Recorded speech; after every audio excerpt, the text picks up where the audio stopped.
We are back for another episode of Dicewind Dale, Rime of the Frostmaiden. And this is our Halloween episode. Ooh. As you can see, we are all in costume tonight. Because it is, well, it's not Halloween, but it's the closest stream to Halloween night. That's actually not true either. Because I think the one I think the D&D stream after Halloween is technically closer to Halloween. But it's after. I know, but it's after Halloween, so it doesn't count. Point is, this is our Halloween special, and we're gonna have a spooky good time. With me tonight, as always, is also I'm Bretzels Gaming. With me tonight, as always, is Terror for Death. He's down there. Hello, everybody. Zed, the highest elf. Hello. Also known as Chips Ahoy. Scoops Ahoy. It's Same Scoops thing. Ahoy. Same fucking Chips thing. Chips Ahoy's a cookie. Yes, and they're delicious. I'll eat them like a cookie. Whatever you're into. Steam Beth. Ahoy. And Darth Mad Cat. Surprise, Hi, guys. surprise. He is a Sith. know, right? Who could have guessed? Who would have guessed? In any case, we've got an excellent adventure planned for tonight. But first, these fine folk down there are going to take a second to introduce their characters to you. Starting with Terror for Death. Hello, everybody. I'm Terror for Death, and I play Dr. Phineas Waldorf Steele, the toy-making artificer of this group. And this week's fun fact is one that I also share with the Doctor, and that is our favorite Halloween candy. It's candy corn. Oh, fuck. Oh, you're right. You have to leave the group now. Goodbye. I like Oh, candy corn's delicious. I forgot to bring down my bag of candy corn. Candy corn. I bought 2 whole bags of candy corn. Oh my god, candy corn's disgusting. Candy What? corn It's not for everyone. No, Wow. it's so good. Candy corn's delicious. It's like so soft and tender. It's like it's Halloween Yeah, I'm fine with in them. a candy. And I love it. Okay, Steam Beth, what is your? Oh no, Zed, what is yours, Zed? Zed. What is yours, Scoops Ahoy? Fine. Well, now you want me to think of what I want. Ted's favorite candy would be. Oh, you're just gonna bounce off a Sean. I have to say it's like a chocolate phoenix egg. It's Ted's favorite Halloween candy. I like Even though it's I like an it. Easter thing. It does kind of sound Eastery. I guess candy is candy, right? Yeah, we'll just say it's for both. All right, Steam Beth. I'll go with the theme here and do the candy. But I play Creek, the bard Kenku of the group. Oh no. What? What? What? Nothing. What's Creek's favorite candy? It's not people. It's not people. What is it, like gingerbread men? I Sour was Patch actually Kids? Okay, that's a good option. Vomit cookies. Oh yeah, the half like I was gonna say there's little wax bottles with the liquid in it. Those were really good. Oh. Nickel lip or whatever. Yeah, I don't know what they're called, but like Yeah. the little wax bottles and you bite off the top and you like I a miss shot. those. Yeah, those was a good time. It's like shots but candy.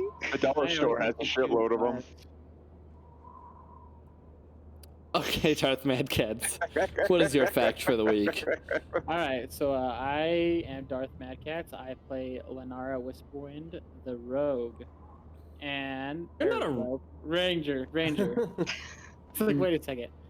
And fun fact about Lenara is that, well, I'm kind of go away from the theme, but she has always wanted a pet beholder. Oh, God, no. That Yeah. seems like a bad idea.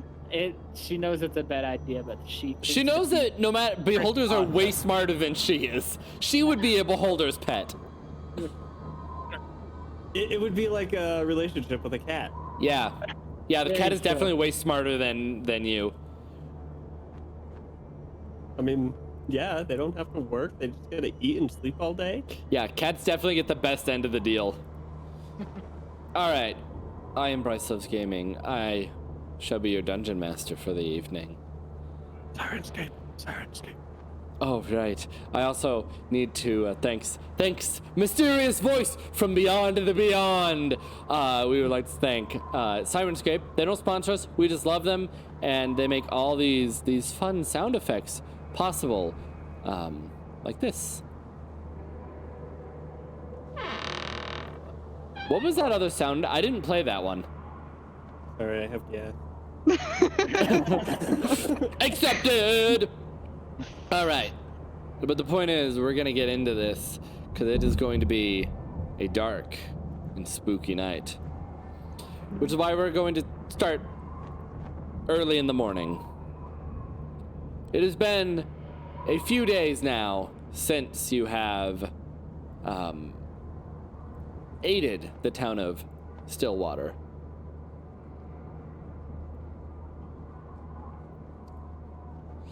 In thanks, the speaker of the town has granted you the Blue Moon Inn as a reward. Then you are now, well, it was originally the Ramshackle Inn. You have now renamed and rebranded to the Blue Moon Inn, and you are currently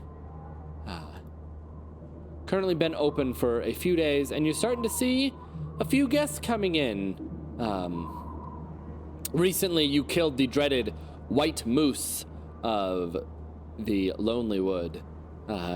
His head now rests above the fireplace, which surely has brought in more than a few guests to see. Oh my god, it has snow! Well, this is fancy. Oh my god, you even named it the Blue Moon Inn. Oh, that's so cute. It's the Blue Moon Inn, yes. You guys are in the Blue Moon Inn. Uh-oh. What? Oh, I just realized something that's going to be killing our immersion. Should I ask? Yes, it's just my stupid ass external hard drive that keeps. I just gotta unplug that fucking piece of fill. There we go. Gone for good. Is this the check-in desk over here? Yes. I will be the best receptionist. All right. Play the piano. What song are you playing? I don't know. Wonderwall. Play Wonderwall. You can go get bent. All right. And like I said, there's a few guests in today. They don't. I mean, I don't know. They're There's just another doctor here. they're just your average they appear to be average dressed travelers, hunters, maybe even some fishermen or other people coming and going from the 10 towns. How much are we charging people to stay here? I don't know. Creek, how much are you charging people to stay here? What's the economy like here? I don't know what the economy's like. You don't. Or Yeah. Like Poor. 5 silver? I don't know. I was gonna say 10 silver. Oh, geez. I think that's way too high. Hold on. Okay, 5 silver. Let me just look. really? Yeah, right. Right? We need money, don't we? Yeah. Well, yeah, that's why we have this open now. But you don't just go up to the king and ask for his treasure hoard. You slowly steal it away by doing it. Well, I'm trying to find like one of the other taverns or one of the other inns that might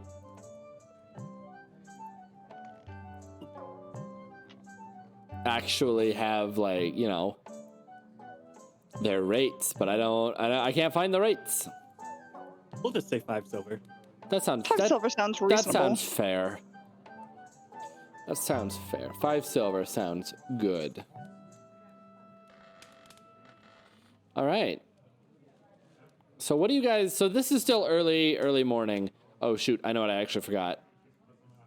I was gonna set up a teleport point so that you could go upstairs. Whoopsies. Uh-oh. Wonder how quickly I can do that. Keep doing stuff. Is it the moose head over here? I see a moose head. That's Where? the moose head, right? Sure, that's the moose head. I said it was I love technically how- over the. I said it was technically over the fireplace, but I didn't make this map. So, also, hello, Fear2Beard. How are you doing? Well, there's a moose head, so that's where it is now. Did we Yeah, you make know- a chandelier out of something too? Yeah, Out of the the grell. You're right.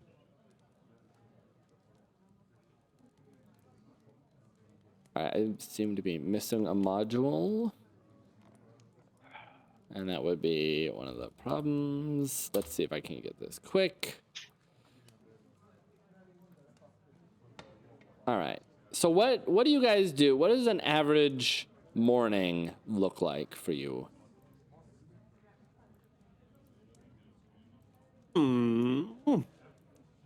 Start off It likes to have a with glass morning of milk. full of oats.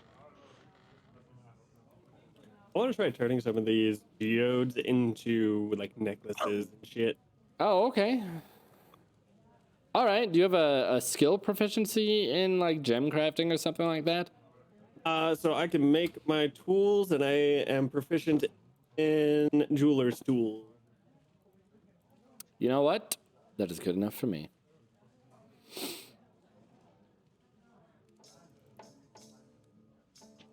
That is good enough for me.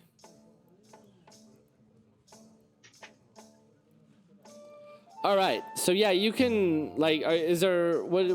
When you say turning them into necklaces, do you mean like regular necklaces, magical necklaces? Regular necklaces. It's just something for us to also sell to people. Fair. That's fair. All right. Let's see if I can't make this happen. Oh, there we Do go. we have a kitchen? I don't. Not really. Keep in mind this. Yeah, I don't know. You probably should, huh? There's probably a small kitchen, back there. Like directly behind you, Creek. You see that little Oh yeah, that little whatever that is? the hatch. No, not the hatch. That leads to the basement. Oh. All right, I'll worry about the portal stuff later. I feel like I'd cook a lot. What does Creaky cook? Cake Cake? and Cook cookies. cake. Well, you All right. bake a cake. Whatever. You still cook. What is Oh my frosting? god. Okay. Use blood as frosting. Ooh. All right. So the point is, this is a. What is that? Is that your iron dog monster thing? My steel defender. That's what I said. Iron dog monster. Wait, you have a puppy? I do now. All right. So after, a few, maybe about an hour hanging out in your tavern, stuff is normal. There's a couple of people, maybe these two are actually at a table together chatting about their travels and stuff. There are a few more people staying, but they are still in their rooms. But after a little bit, you guys do get a knockers on the door. The door is currently closed, but there's someone knocking. They seem a little bit like too polite about it. Like it's an inn, they could just walk in, but they seem hesitant on that.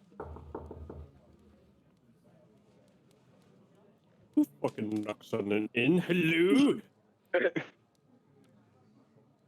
All right, and as you push the door open, or probably God. pull the door in. What? Nancy actually has a token. Yeah, Nimsy has a token now. What Ah. the hell? I made sure to give Nimsy a token. Yeah, so as you open the door, you see out to the rest of the streets of Lonelywood. You see that there's some light snowfall. And off in the distance, you can see dark clouds gathering. Shub gave disadvantage. Make whoever suffer while I cook dinner. Okay, so next roll has disadvantage, I guess. And so Nimsy, as you open the door, she looks a little, I don't know, apprehensive. It's probably because of me.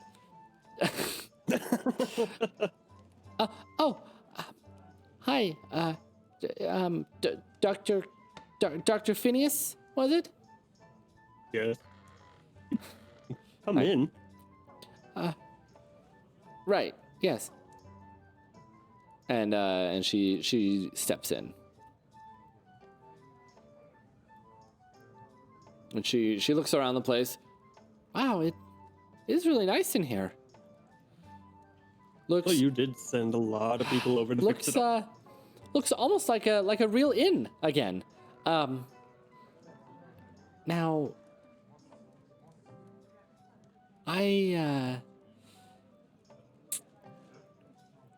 well, where's the others, your friends? I point deeper into the tavern.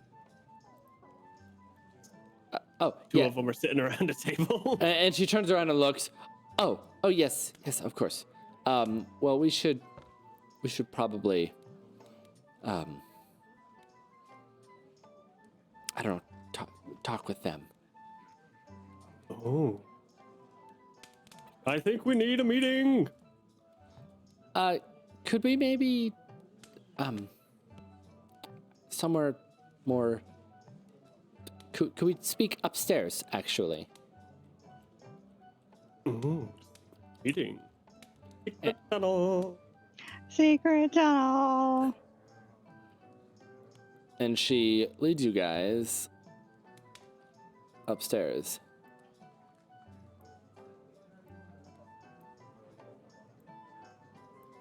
Oh my god, trying to grab everyone and throw them upstairs where they can't even see. Alright. Alright. And she comes and stands over here.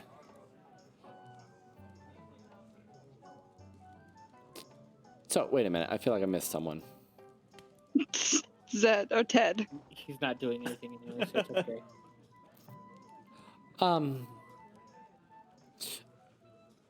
I don't really know how long you all have been in 10 towns.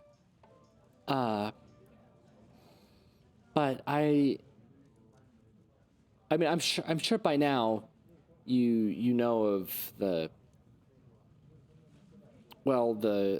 business with the, and she kind of like points up at the sky.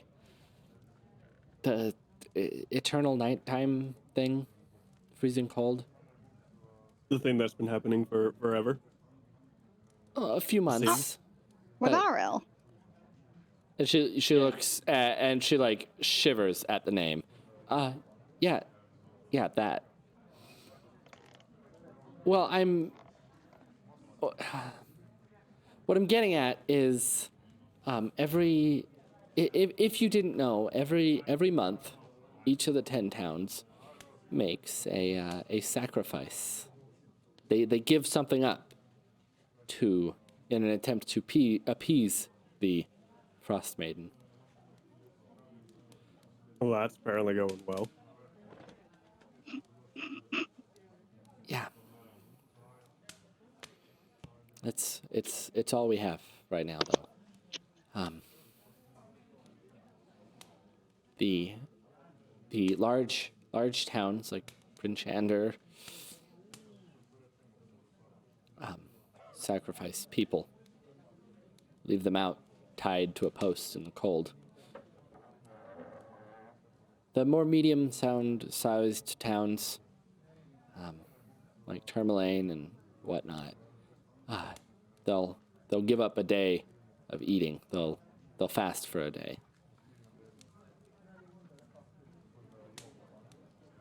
I'm sorry. Is there a cat here? There might be. Is there a sad I, kitty? I can remove him. Keep talking. Wait, no, he's cute. He doesn't need to be in here because the paint fumes. Oh, bye, cute kitty. Say bye-bye. Oh, bye, Cusco. Okay. And small towns like us, we give up our warmth for the night. So what if we don't accustom to this? Because I'd prefer not to, freeze. So I'm kind of on the side of Lenora here. I mean, like, you guys have blankets and stuff. but But nothing warms the soul more than their fireplace. Look,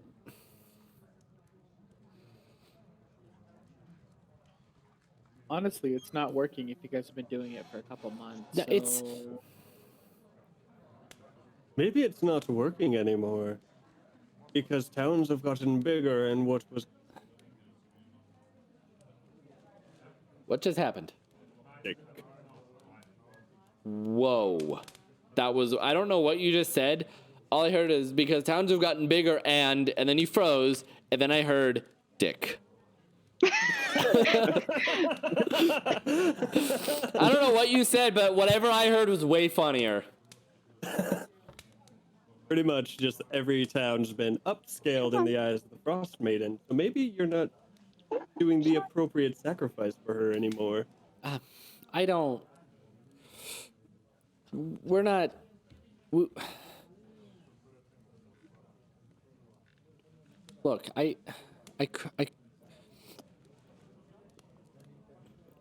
we don't have enough food to sacrifice that. And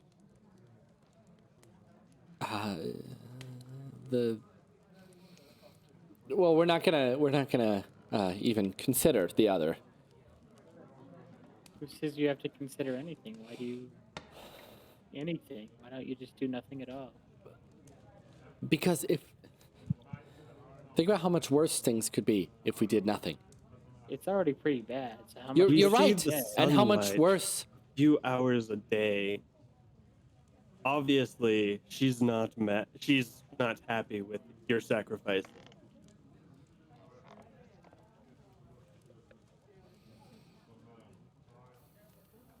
Has anyone tried talking to her? And she looks over at you, annoyed. No, nobody has tried talking to the big scary god that flies through the sky each night to plunge us into everlasting night. Well, there might be a paladin or something. I don't know. Calphion. Calphion is the Deus Ex Machina of all of our campaigns now. A paladin of Oril. Surely there's got to be one. I've changed my religion! Comes bursting in through the second story window. No. That's a conquest paladin if I ever heard of one. Right. 100%. Right. Okay.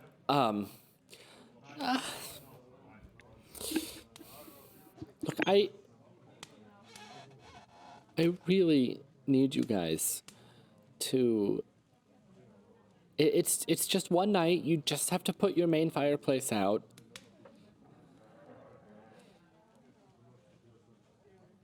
You could maybe even leave the torches on.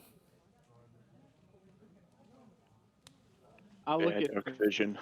Phineas, and I'll give him a sign of we're gonna lie through this, and we're gonna say yes, but keep our fire going.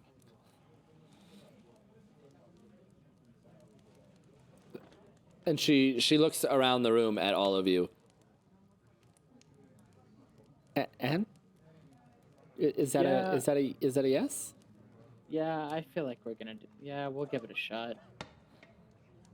I'll be good. I'll stay warm with feathers. I'm sure. Well, yes. I'm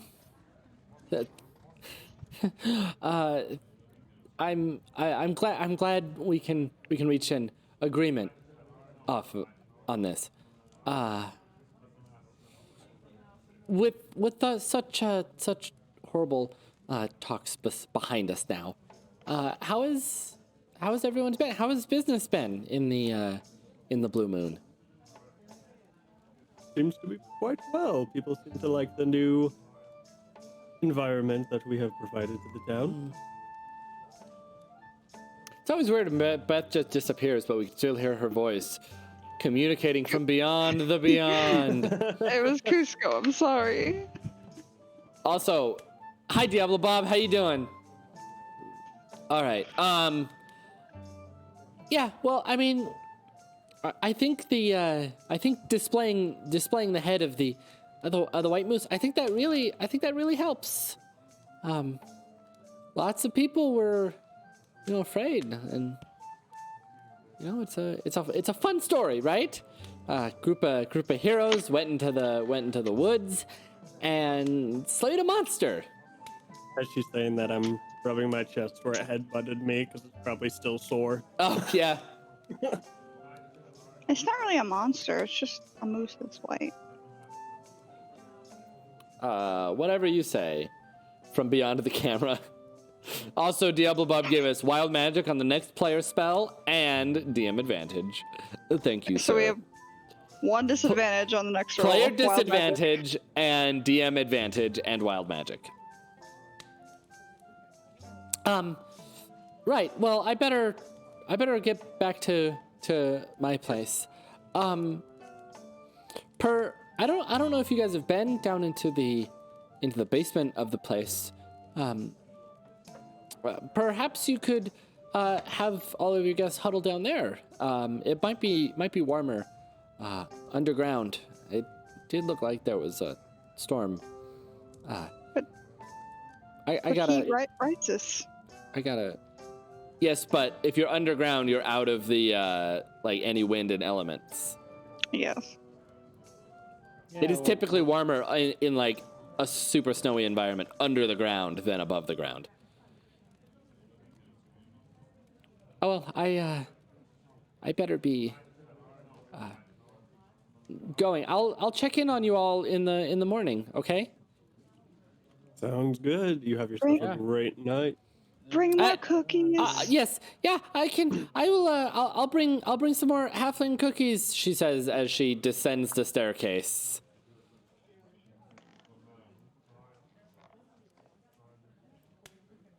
Okay, so I'm not gonna be doing that fucking stupid no fire bullshit. So Yeah, Ooh, either harsh words. I want to see what happens because I don't think anything's gonna happen. So I'll stay warm. I have a feeling what's going on now is probably the punishment of them still not upsizing. Maybe there's more small towns that Oh no no, one has Arl's a talked about. capitalist. The true evil. All right. So it is currently quite a few hours. I said morning, right? So you've got a whole day ahead of you before nightfall when you're supposed to sacrifice your fire.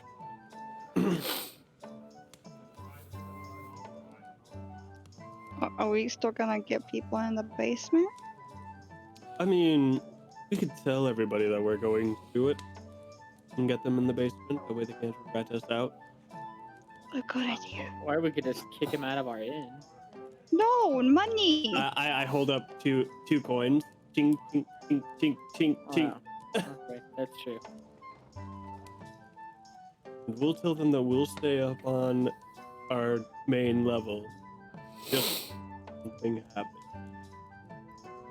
And at that moment, one of the doors opens, and a human female steps out. What was that I heard? We like money. That's what you heard. It's sacrifice night. I'm going back to bed. And she like turns around and slams the door. Don't slam my doors. God, I love that you four own an inn now. More capitalists. Yeah, Beth. You complain about capitalist all I the know, time, we're and on now the you have capitalist. become the capitalist. Creek has become the capital. All right, so what are you guys gonna do for the day?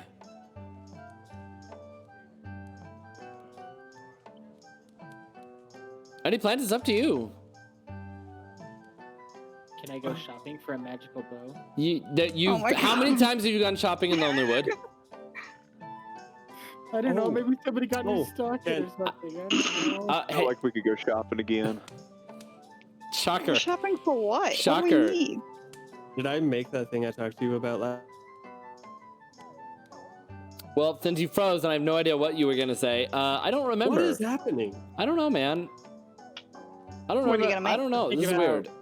Did he make the thing that he talked to you about? Whatever that is. Yeah, I don't actually remember what that was, but sure, It you was- made it. A bow. Oh, that's right. Yes. You Yes. Yes, you made it. I made you a bow. No way. And he holds it out to you, Lenara. What does it do again? He's going to have to fire it to find out. Okay. So, just shoot it at. I could shoot it at Ted. I was gonna suggest that. You could also just go outside and shoot it at a tree. I mean, Ted's just standing there, though. He's the perfect target. He's like a tree. If we get blood on this floor, you're cleaning it up. It's okay. They like to clean anyway. Oh no. If an arm falls off, I call dibs. Deal. He's not paying attention anyway. Let's do it right now. What? Why? You guys are so mean to poor Ted. He didn't do anything to you. He's just a druid. He's antisocial. Yeah, he's not even. Can I? Do I have it in my inventory now? No. I don't actually know where it is. Is it in your inventory? No. You probably have to give it to him because he made it. I don't know. Yeah, I know. I That's why can't just create items out of thin I know. air. you That's what I'm can't. saying, What do you? Bryce. I thought that's what an artificer was. I do not remember what bow this was. Oh, okay. Well, let's go shoot it, and it'll remind you. Maybe. All right. So are you really gonna just shoot it at Ted? Yeah. Okay. Ted, are you going to let that happen? He's not even paying attention, so it doesn't matter. Just let it Okay. happen. He's talking to his Benji. roommate, I think. Did he? Benji. Benji? Benji? I don't think he can hear us. I don't think Benji can hear us. Ben? I think the Ben. dog's eating his bratwurst.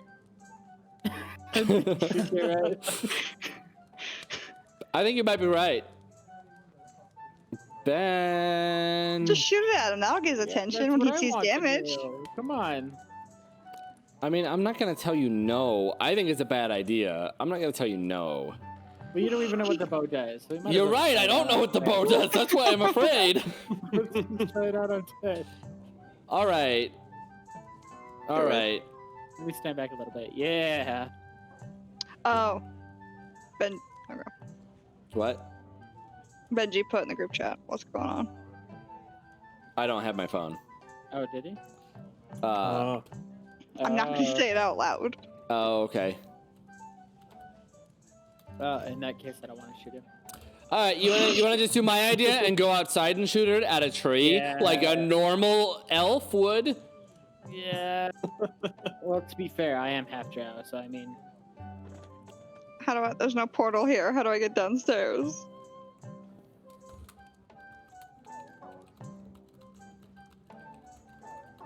I do like this music, though. God, teleport me. I know. I will teleport you guys outside. Hold on.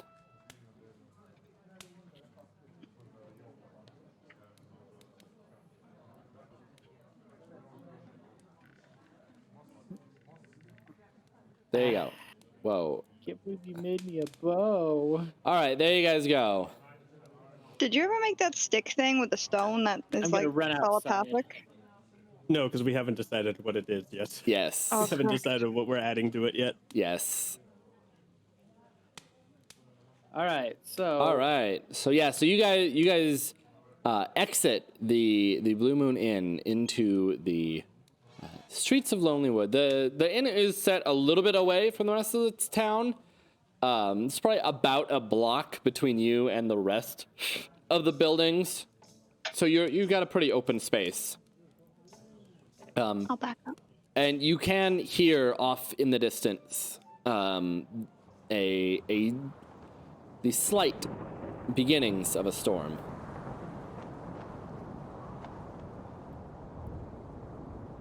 All right, Lenara, what are you gonna do? Fire the bow?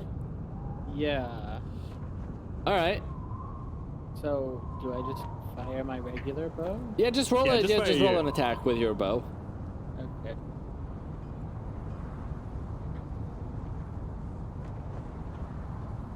Wow. Okay. So as the arrow flies from the bow, you hear from the bow it yell, "Yeet!"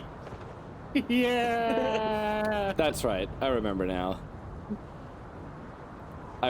Sweet. You have the bow of Yeet. The yeeting bow.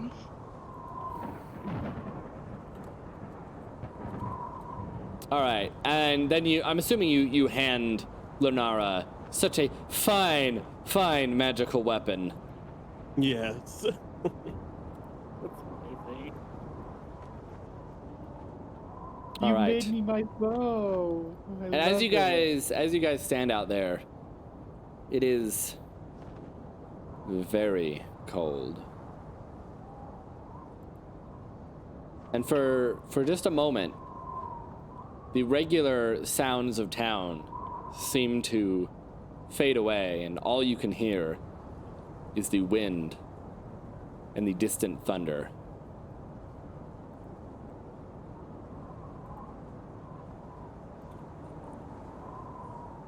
Wait, like it's going to rain?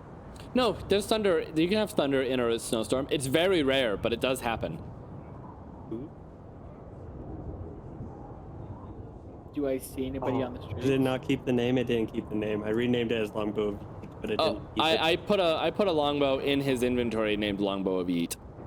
Oh, okay. Let's blame that. It doesn't keep the name from me. Yeah. But yes, It's Lenara God's has job to yeet it. Longbow of Yeet. Do you see anybody on the streets? No, you don't.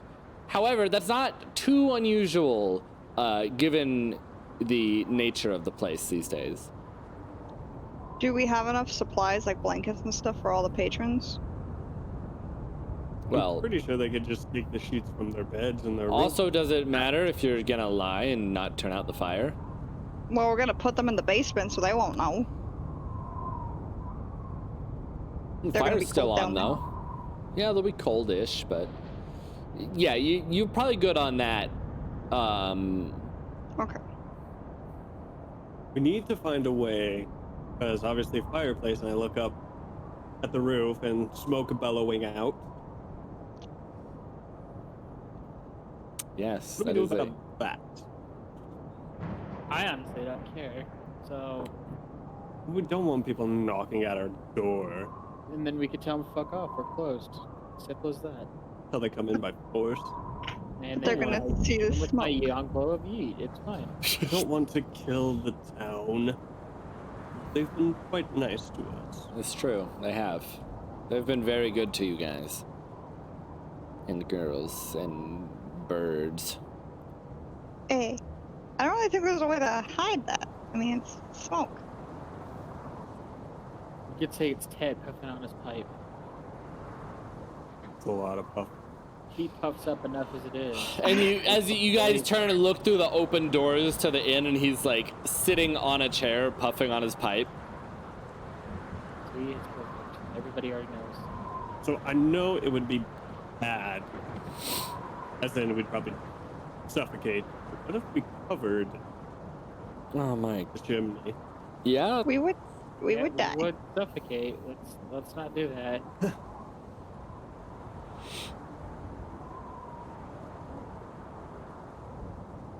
Yeah? What about poking, like, covering it, but, like, poking holes through it, so not as much smoke comes out, but it still releases the smoke? That doesn't solve the issue. Yeah, it does, because if it's a little smoke and not this big billow of cloud smoke, wouldn't it be less noticeable?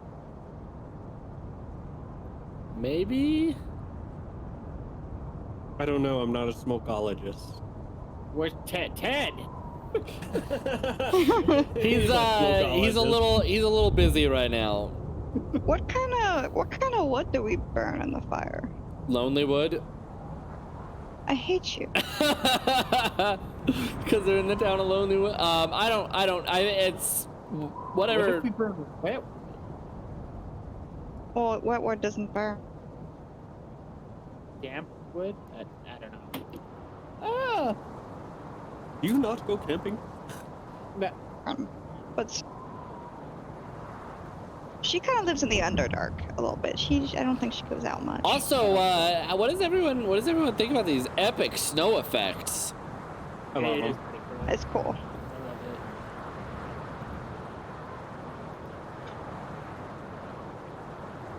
I think we might just have to let the smoke come.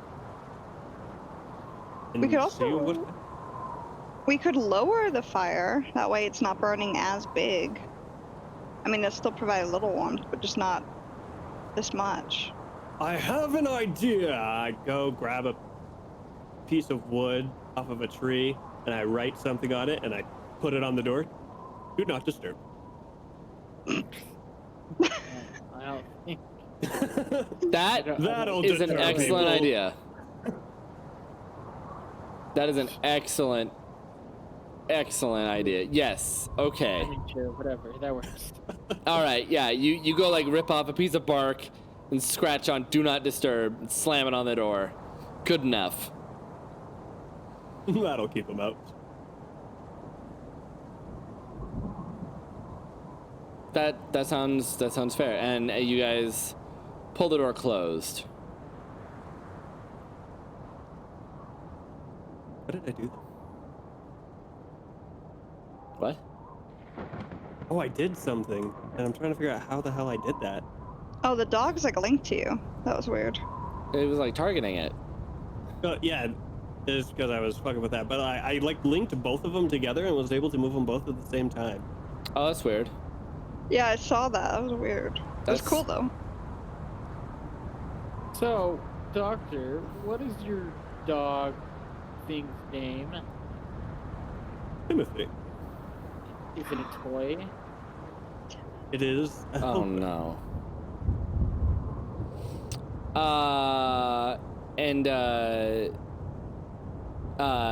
No, Yeet, I'm sorry. These are, I don't know, closed session? Is that what we'll call it?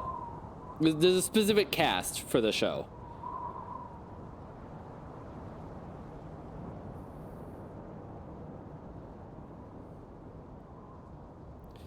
You named the dog Timothy. Yes, for my son. You have a son? Oh no. Timmy. Oh. He did not survive. He didn't survive the fire.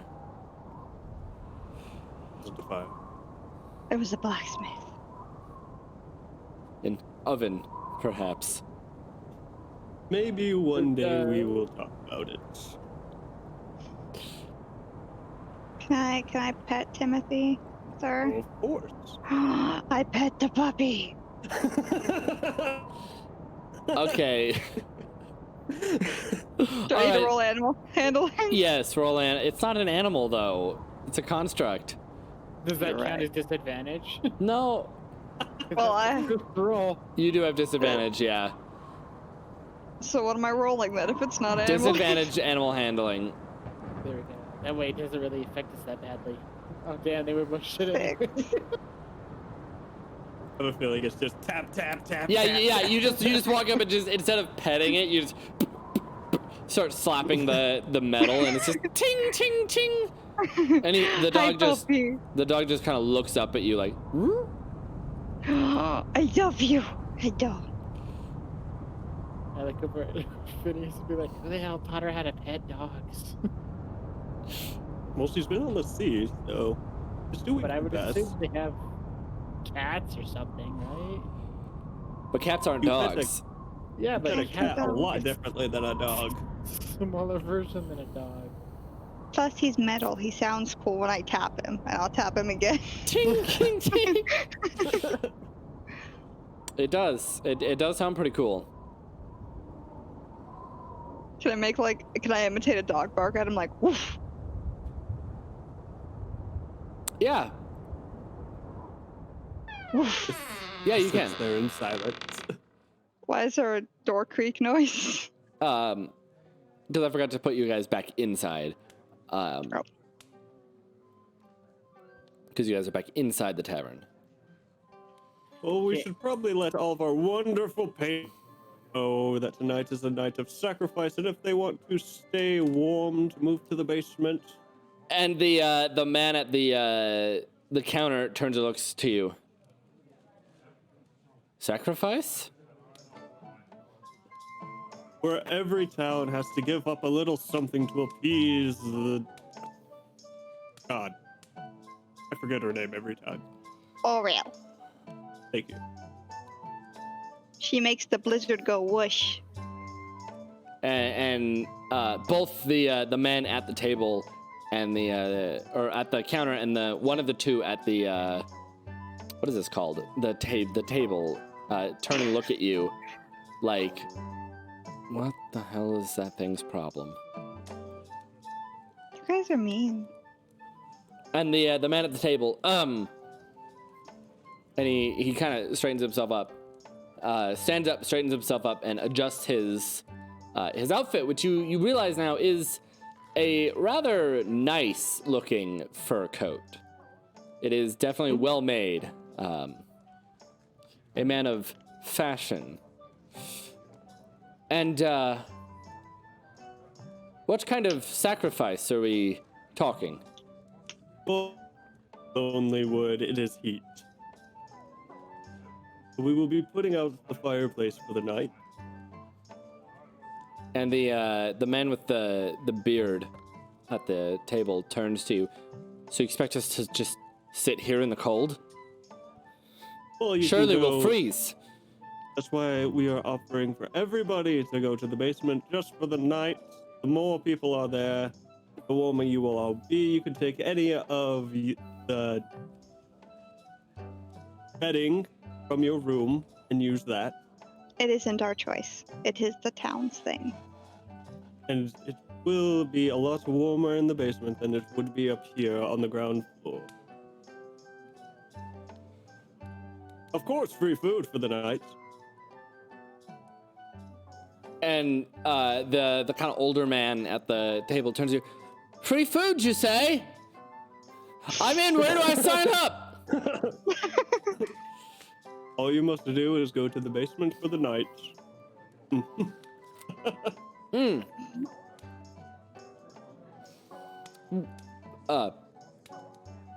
he looks around. Where is that? I don't know. Over here. It's in the hatch behind the reception. Oh, okay. And he. You don't have to yet. Okay, whatever, sir. Oh, and then he climbs back up. Wait, I don't? It's Not not. until tonight. It's not nighttime yet, sir. Well, I'm gonna finish my drink then. Go ahead.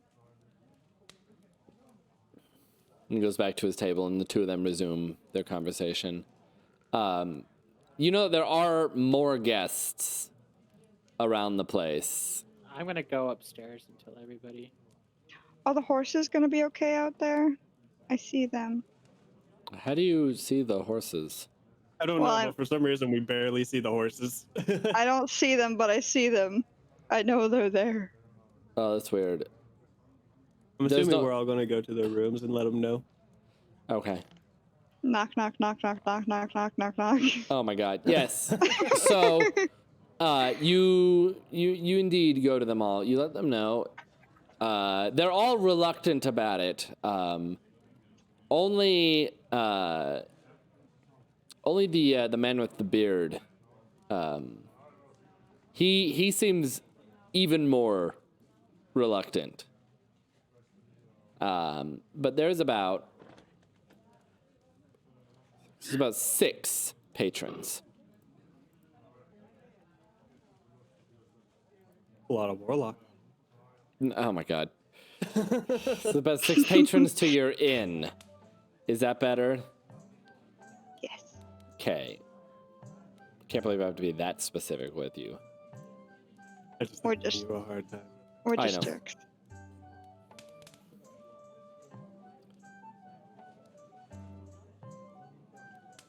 And the man at the counter, Phineas, you notice that he is now like eyeing you with mild suspicion.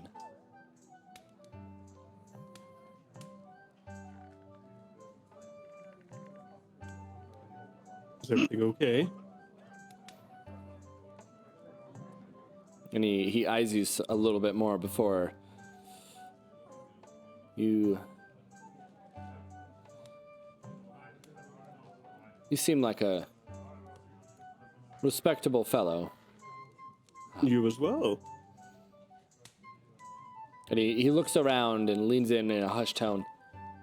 Do you really believe all this superstitious bullshit?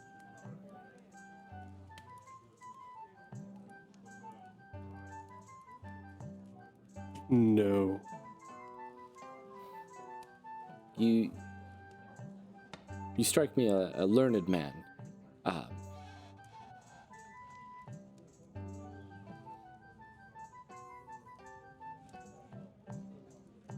And you're just gonna go along with sacrifices, giving up our only warmth in the middle of a blizzard, just for what? The superstitious whims of a small town? We don't want to get kicked out of this town. But we are saying we are doing these things. The only reason why we're having everybody go into the basement is so no one rats us out to the speaker. Remember, you can feel free to go to the basement if you want. Well, I think I'll be staying here. And he holds out his hand to you. The name's And I shake it. Name's Dr. Miles Cathcart. Nice to meet you, Dr. Miles. I'm Dr. Phineas. A pleasure. And he points over to the man with the beard. I believe he's my guide to the north. I believe he will be staying with us too. Oh. Well, feel free to tell him about what's going on, but do it in the quiet door. Yes, indeed. Don't need rumors going around this town. Of course, superstitious bunch. I'm sure they love their gossip. And he looks over at that crazed-looking old man. The one that's all about the free food. Yeah.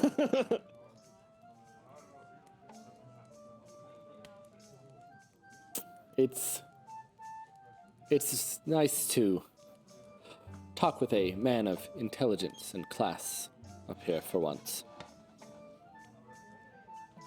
It's definitely hard to come by men like us. And what is the rest of you guys doing while they're over there having this semi-secret conversation? I'm just watching him because I don't trust this man. All right, and then the old man at the table, Rudolph Duds, he's like, and I saw a fish and it was this big, and it jumped down the boat and slapped me right in the face. That happened to my friend too.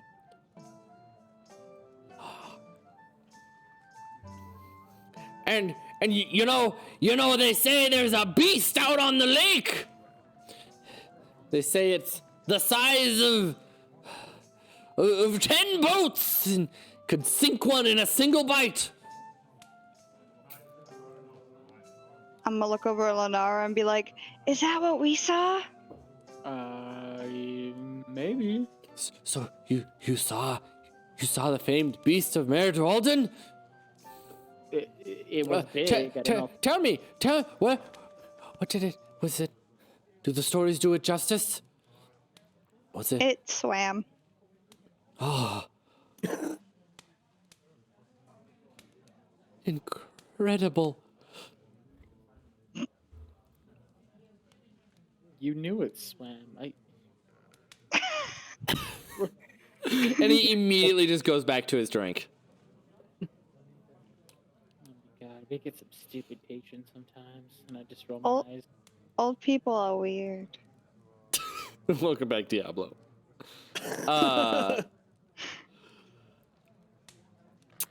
Wow. Okay. So what do you? So we'd never fully established. So your plan is to lead all the patrons to the basement. But keep the fire going. We'll supply them free food for the night.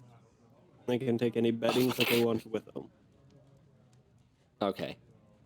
Do you have any other plan? What are you doing about the fire smoke? Did you decide on that? He just put a "Do Not Disturb" sign up at the door. That's all we did. All right. That was our. I don't have any sort of magic that could like disguise it. I don't either. That's fair. Oh, also, because I'm feeling generous on this Halloween. Thanks to Diablo Bob.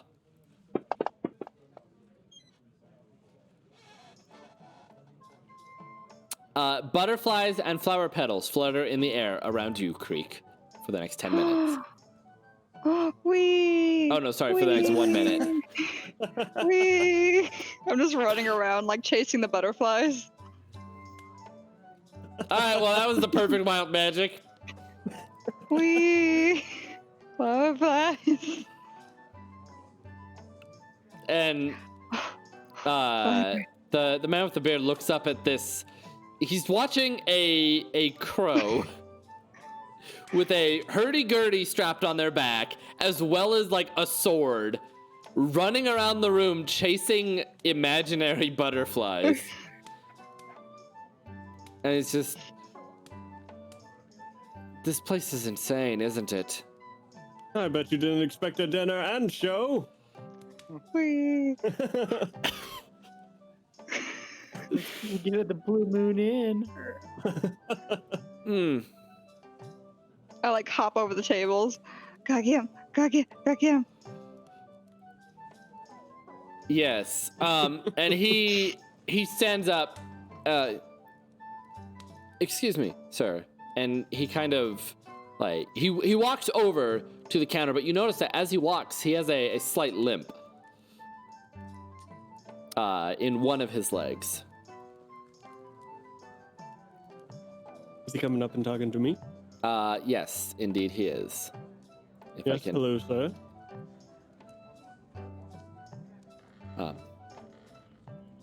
Cathcart motioned me over to speak to you.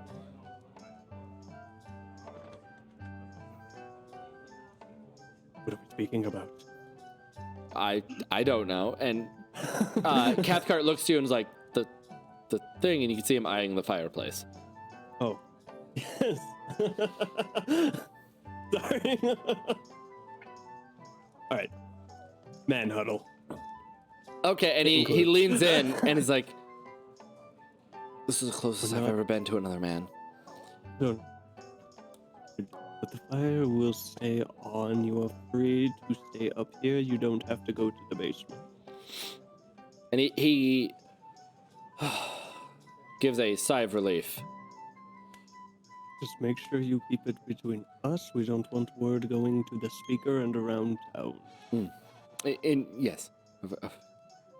Of course. Okay, I wouldn't dream on it. But anyways, so have you been a well-traveled man? Yes. Do you have a limp of an adventurer? Or a fool. No, I am the fool. And he looks at your outfit, which is even more, I'm assuming even more flamboyant than Dr. Cathcart's tailored fur coat. Yeah. I was gonna say, I don't really know what you wear, but I imagine it's a little bit extravagant. Yes.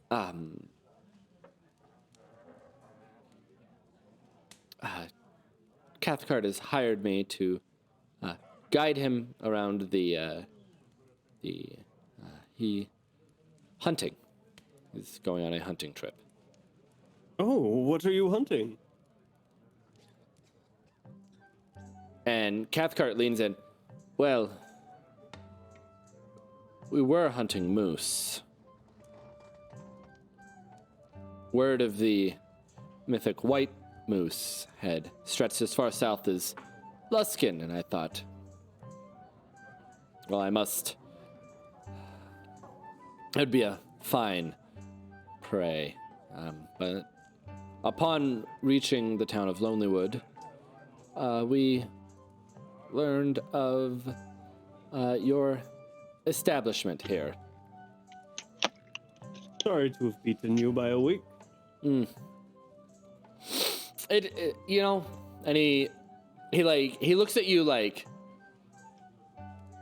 with a gesture of respect. Well, you got to it fair and square before we did. Perhaps we'll find something else to hunt while we're up here.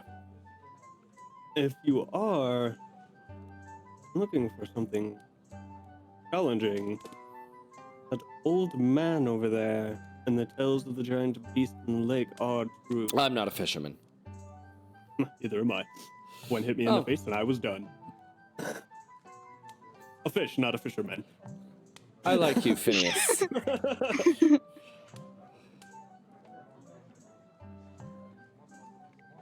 Oh, but if you ever do find some more prey, maybe we could all hunt together someday. Indeed, and the other man goes back to his table and sits down. And Cathcart just kind of shakes his head, and he leans in.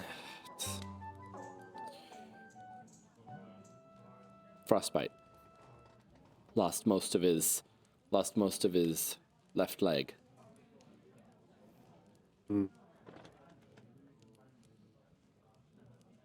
Well, the world is dangerous, but that is definitely a good adventurer.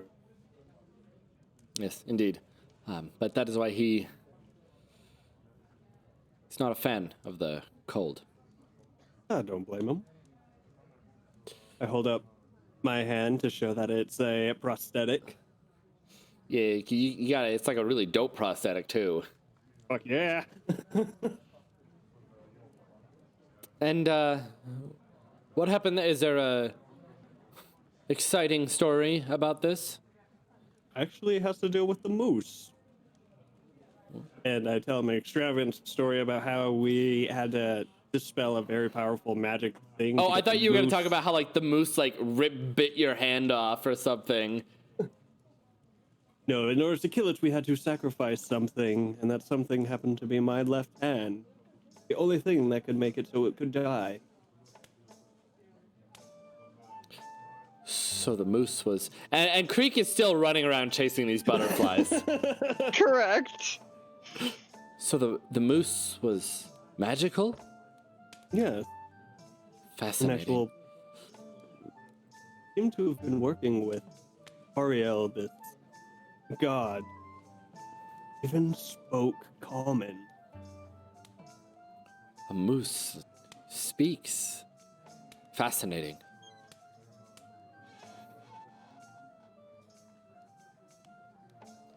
Perhaps on a perhaps tonight, while we are waiting away the night, you could tell me more. Good story to pass the time. I like it. Were they talking secretly, or could like we hear them? They were talking doing this? they were talking quietly. Okay. I'll walk up and be like, so, It wasn't totally, they weren't like totally like hiding it from you guys, but they were talking quiet enough so as not to alert the other guests of anything weird. So I'll walk up and be like, so what are you guys talking about? About the plan for tonight and the mighty moose we slayed. Wait, you told them about the plan? This one seems trustworthy. Is he the And only one you told? He holds out his hand to you, Lenara.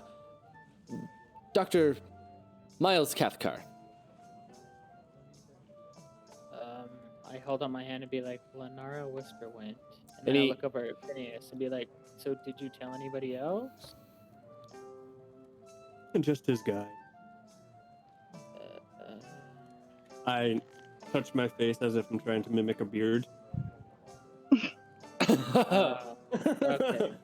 Can I tap the bearded man on the shoulder? And he jumped out. Yes?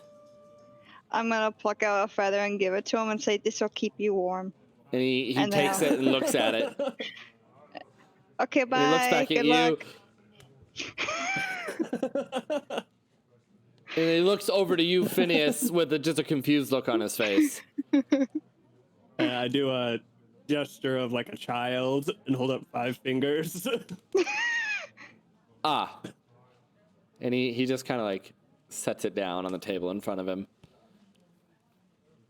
Is the guide trustworthy? I say And- quietly. Dr. Cathcart. Yes, I've been traveling with him for quite a while now. We've gone on. Well, he's my guide, but also my favorite hunting buddy. We've gone on many a hunt across the realms.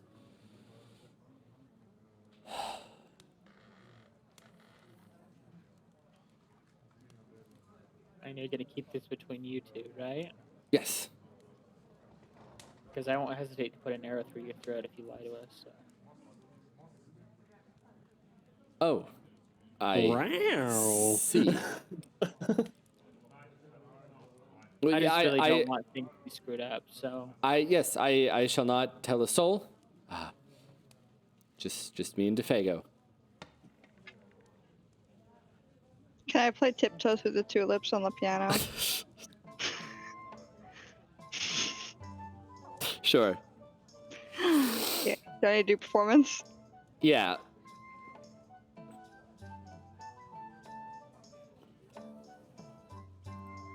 $20. Yeah, you just play Tiptoe Through the Tulips. Glorious. Gotta set the mood. That one doesn't count. You don't have I hair. was gonna say I don't have hair. Just roll another one. Yeah, Yeah. I'm gonna roll another one. Oh And- man. Ted's But- not here for this. Okay, well, and while so you start playing Tiptoe Through the Tulips, you're like tiptoe through the window. And while doing so, while you all are just sitting there,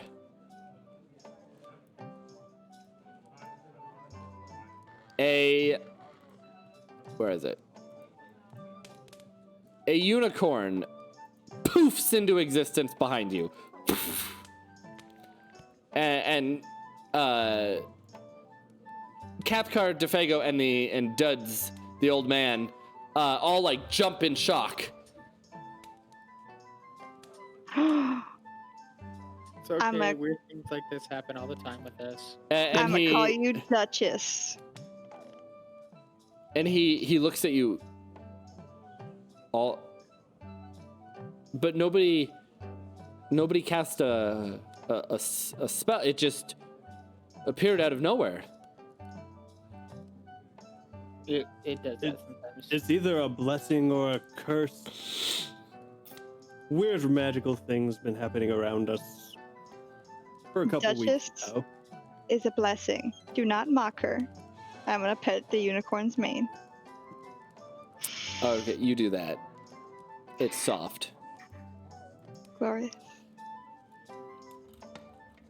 Came to hunt moose, but look at all this weird shit that's happening now.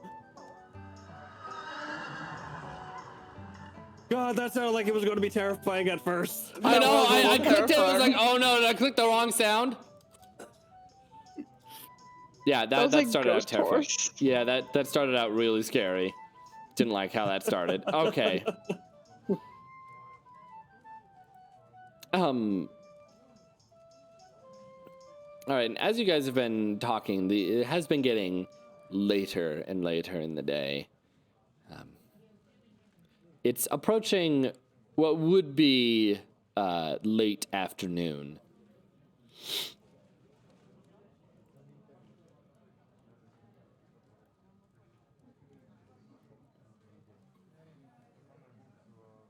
So it's definitely like dark by now, right? It's not totally dark yet. It's not dark. It's darker. It's getting dark, but it's not totally dark yet. I'm gonna make a sweep around the rooms, reminding everybody that in however long it's gonna be until dark to get in the basement. All right, and upon doing that, the rest of the guests who were currently in their rooms have now come downstairs. They've collected their blankets and sheets. The old man's there too. Hey, Bryce, you might want to check the chat. Oh shit.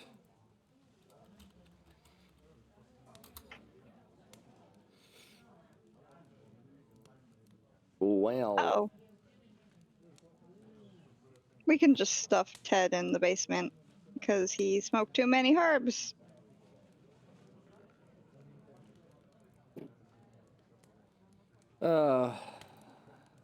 Boy.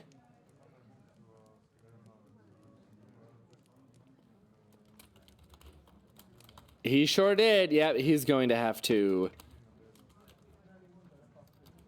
I'm just gonna sling him over my shoulder. And carry We'll throw him in the basement as entertainment for the guests.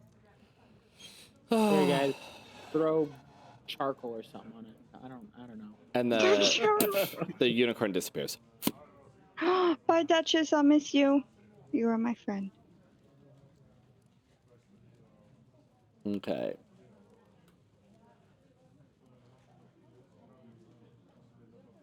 Doctor? Doctor? Give me the Yes? news.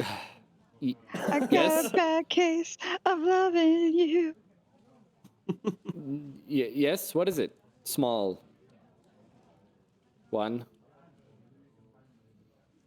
I just wanted to say hello. And I'll like stick out my feathered hand and be like, hi.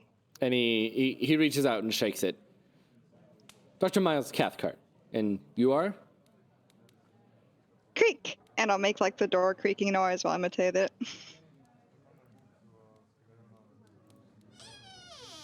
There we go. I'll just open my mouth and that noise comes out. That's terrifying.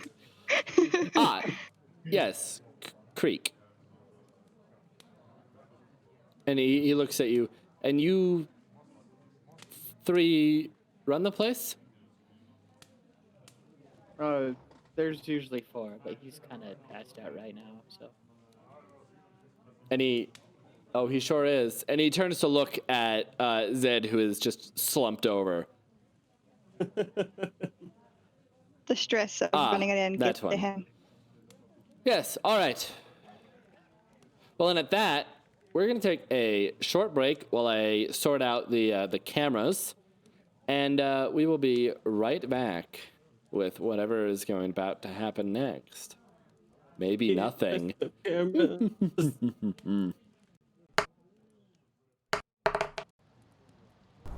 Dicewind Dale has become trapped in a perpetual winter. Ferocious blizzards make the mountain pass through the spine of the world exceedingly treacherous. And this land has not felt the warmth of the sun in over 2 years.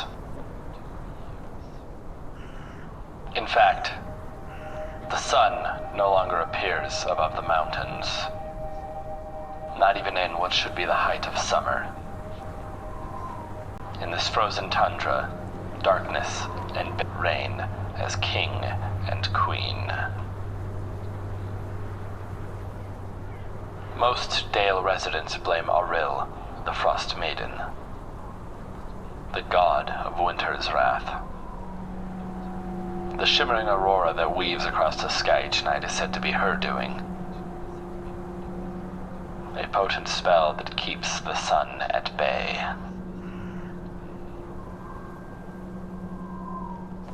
Dale folk live in a scattering of settlements known as 10 towns.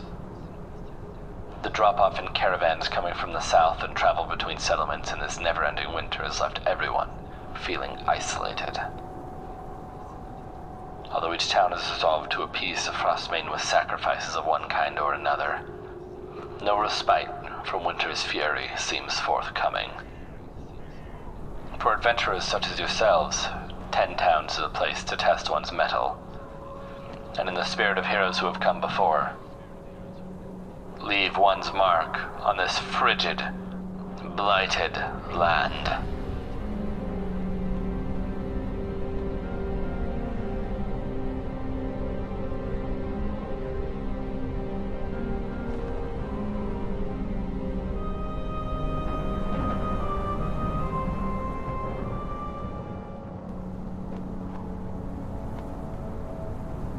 Dicewind Dale has become trapped in a perpetual winter.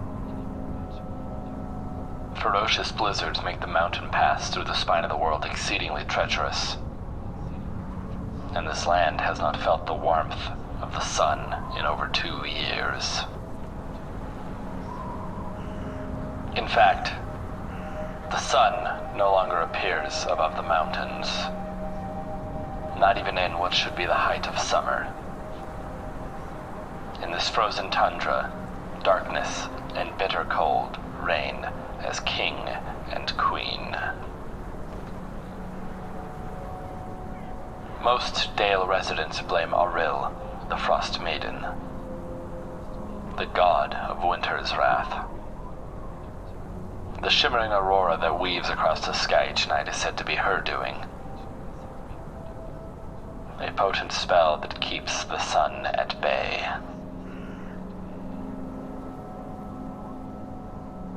Dale folk live in a scattering of settlements known as 10 towns.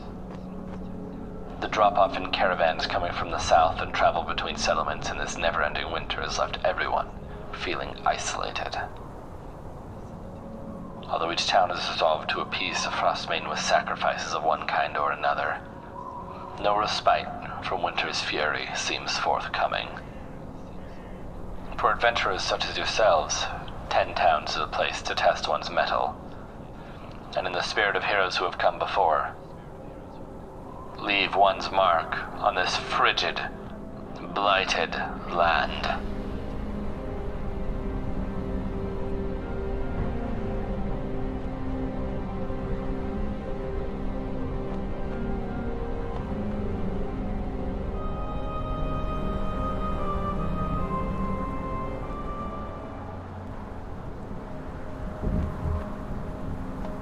Dicewind Dale has become trapped in a perpetual winter.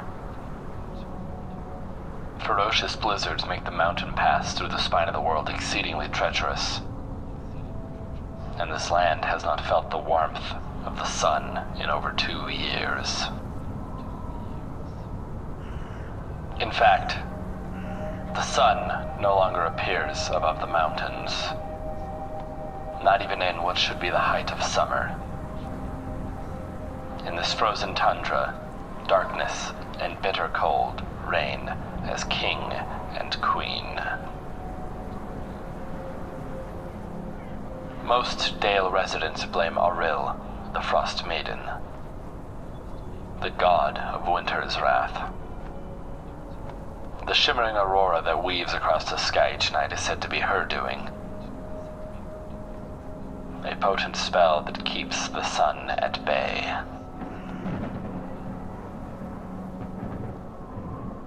Dale folk live in a scattering of settlements known as 10 towns. The drop-off in caravans coming from the south and travel between settlements in this never-ending winter has left everyone feeling isolated. Although each town is resolved to appease the Frostmaiden with sacrifices of one kind or another, no respite from winter's fury seems forthcoming. For adventurers such as yourselves, 10 towns is a place to test one's mettle. And in the spirit of heroes who have come before, leave one's mark on this frigid, blighted land.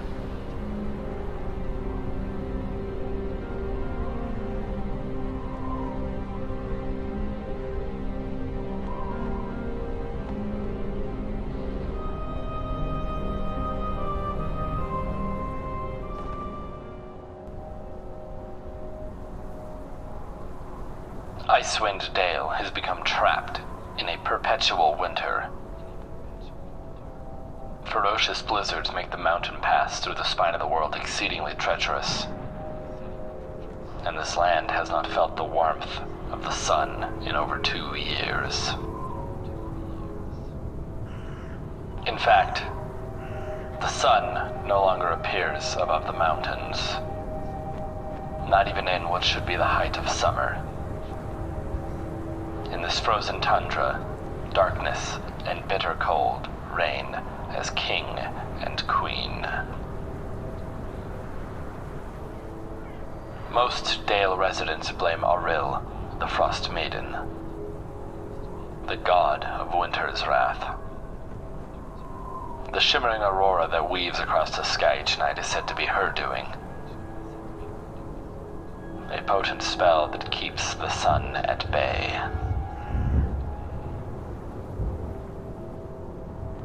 Dale folk live in a scattering of settlements known as 10 towns. The drop-off in caravans coming from the south and travel between settlements in this never-ending winter has left everyone feeling isolated. Although each town is resolved to appease the Frostmaiden with sacrifices of one kind or another, no respite from winter's fury seems forthcoming. For adventurers such as yourselves, 10 towns is a place to test one's mettle. And in the spirit of heroes who have come before, leave one's mark on this frigid, blighted land.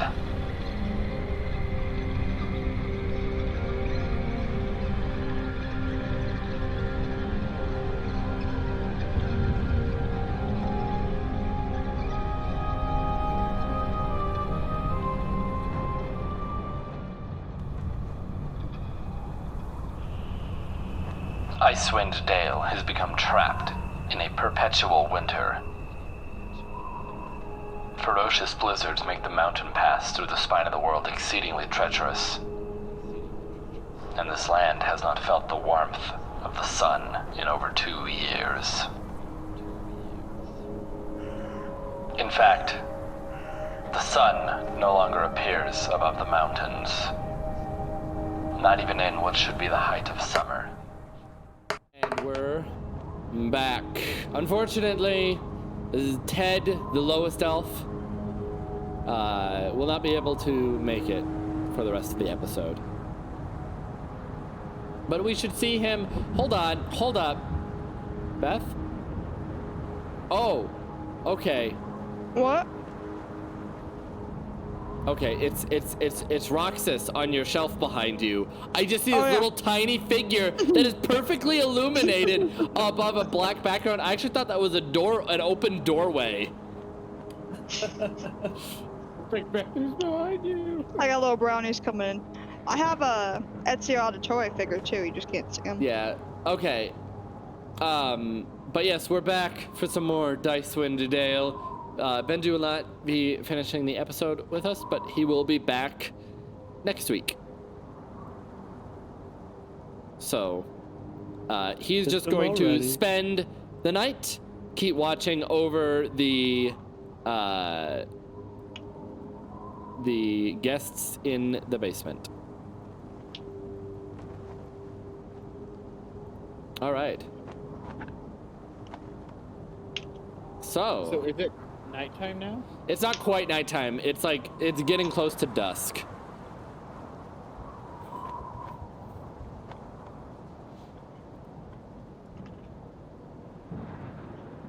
So, what are you guys gonna do with your last couple of hours of sunlight? Not really much to do. I'm gonna explain to all the ghosts that they can't come upstairs until it's daybreak. Oh yeah, that's not gonna seem suspicious. But okay, sure. Roll me a persuasion. Oh god. Okay.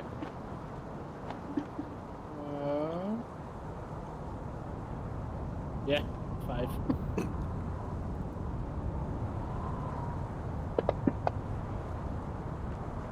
Not, yeah, you convince them. They're begrudging about it. All right. We don't want to anger the god. I'll just yell out, "There's free food!" And once again, Dud's free food. I'm all over it. And he immediately like runs to the basement, which now the door is open now that Zed is down there. I'm Zed going to will spend help 10 shoot you. minutes bolstering up all my allies, so we're going to have a great night. We're all amazing people to use Inspiring Leader. All right, you inspire them. Okay, and the rest also. Oh, that's not what I meant. There we go. That's no, not him. That's what I meant to do. Oh, that didn't work. Thought for sure there's a way to click multiple people and take them at once, but whatever. All right, point is they go into the basement. They're a little annoyed at it, but they do it anyway. Now it's just the three of you, the Steel Dog, Dr. Miles Cathcart, and Joseph DeFago.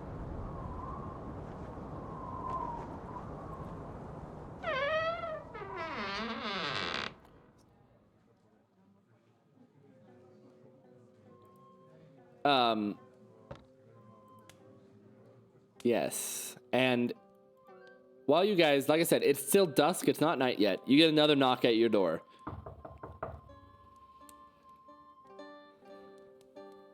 I'll go read the sign. It's Nimsy. I was just reminding you. It's almost time to shut the fireplaces off. I'll be at my house if you need anything. It's, well, you know where to find it. Okay, you go home and get a good night's sleep. We'll be here with our fire put out. Roll deception. That sounds suspicious the way you put that. Deception. Like, I can't be the only one who thought that was like the most suspicious way of saying that. Damn it, my No, it was rolls 100%. are ass tonight.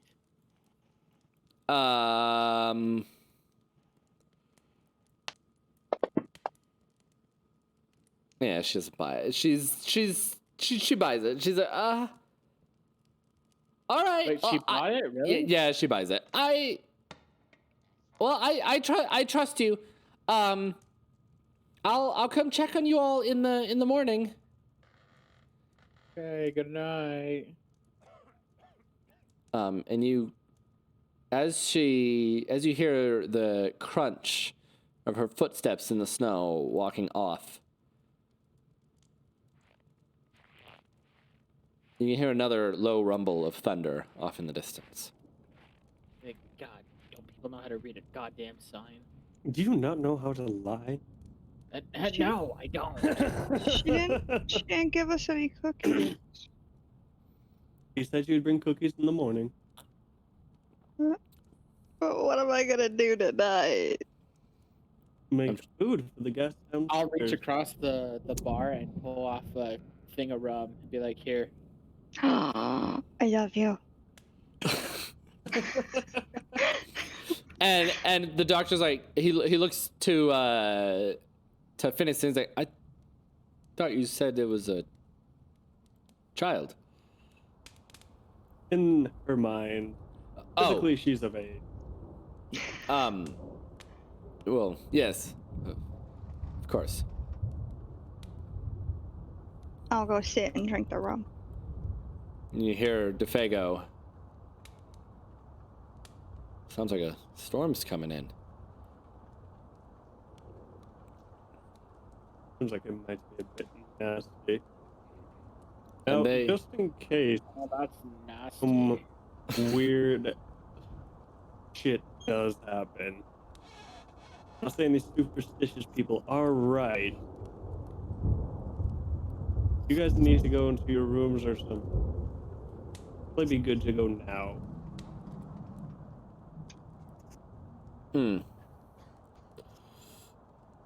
And DeFago immediately chimes up. I think I'll stay down here near the fire. Fire is warmth, and warmth is life, after all. Can I use insight to see if he's like Yeah. off? Okay. He's off. He's a doctor. Of course he's off. His No, vibe is no. not checking out with me. He's checking. Hold on. First, you checking Dr. Cathcar or Joseph DeFago? DeFago, because he's the one okay. who wanted to stay downstairs, right? Yes, he's the one. Okay. Yes. Yeah. All right. I'll check his vibe. Vibe check? Bad vibes? No, I mean, so what you know is he's definitely freaked out. He's uncomfortable, but he's not lying to you. Okay. Would you like another feather? No, I'm good, thank you. You're welcome. Yo, that thunder sounded cool though. Not gonna lie.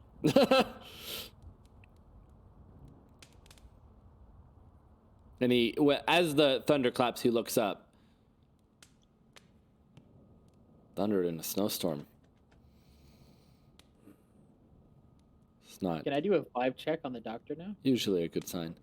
Sure. Vibe check. Roll for vibe check, please. Sure, and while you're doing that, DeFago grabs a chair and makes his way over next to the fireplace.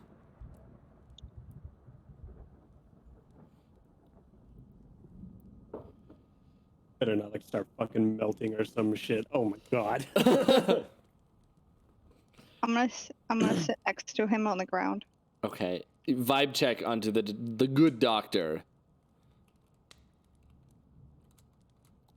Also, I feel like the doctor's stats are wrong because he's just got regular commoner stats and he's probably not supposed to, but whatever.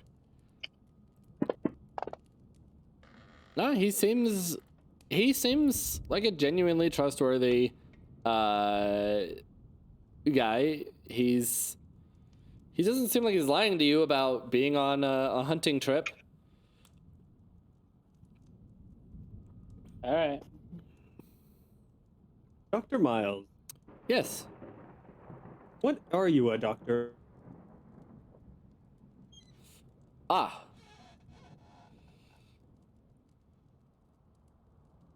Yes, the one thing I didn't figure out because I was trying to do research on what schools are in the Forgotten Realms, and there's no info on it. So what is Dr. Cathcar a doctor in? I feel like he's a leech man. I don't think so. Fine, Yes. don't go bloodletting. You're right, and I should have. This is totally my bad. I should have figured this out. I'm sorry. No, you're good. This is like I said. This was one of the things I should have known.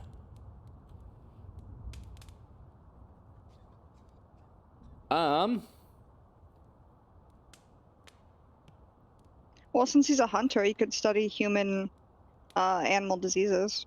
Just like animal-based diseases that transfer to other races. That's probably a thing. Sure. We'll go with that. He likes hunting. It's an idea. Yeah, I Me mean, too. a lot of people like hunting, though.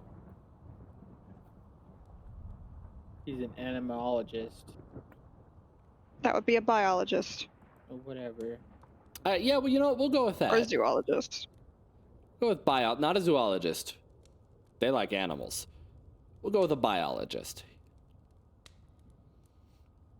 I study animals and the many forms they take up and down the Sword Coast. Have you ever heard of a creature called a slad? No, I can't say that I have. Not familiar to me. Perhaps is it...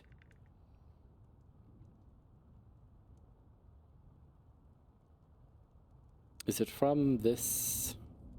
Like... Do you know what region they're native to? Some have been encountered up here in Dicewind Dale. I am not an expert on... I wouldn't be surprised if there are some back on the Sword Coast, hiding away, some weird marsh. They seem like marshy type. I mean, with a name like Slad, perhaps, yes. Marshy type. Marshy type.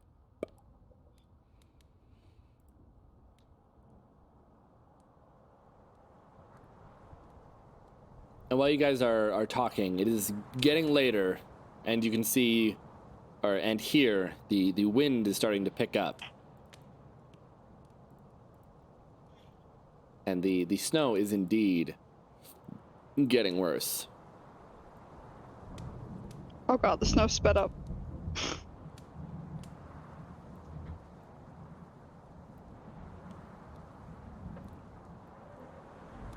I told you it's getting worse.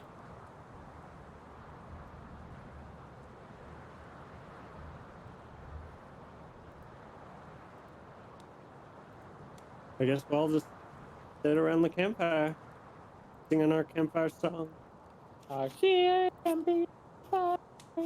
S-O-N-G song. It'll help if you sing along. I'll fluff up my feathers and stay warm and just be like, Oh no, I can't move my skill defender now. Oh, what? You can't? No. he's just stuck. He's stuck in the corner. That's me in the corner. Here, you can get closer to the fire, Lenara. You need it more than I do. Thank you. All right. And yes, so the storm is indeed getting worse.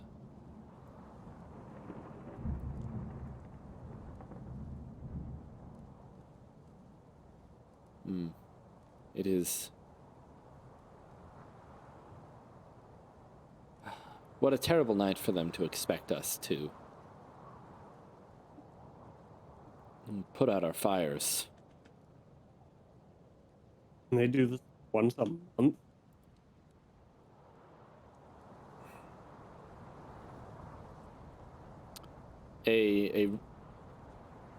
Such a silly superstition, right? Well, one town I don't really get it. sacrificed people.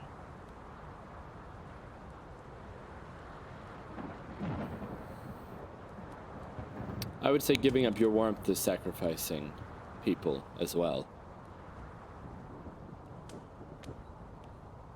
Especially if you have someone that's sick. You might as well just be sacrificing them. Should we put something in front of the door in case some people are up to no good and try to steal stuff from our inn? And DeFago, before you say that, looks up. Suppose desperate times, right?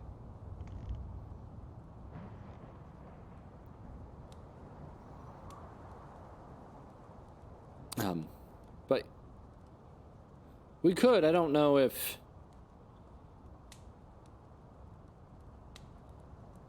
I mean, why would anybody try to...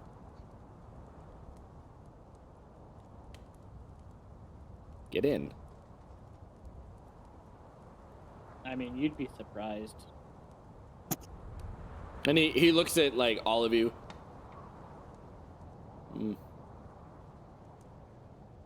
Stuff happens. Perhaps. Did you see the unicorn? Better be safe than sorry. I did see the unicorn.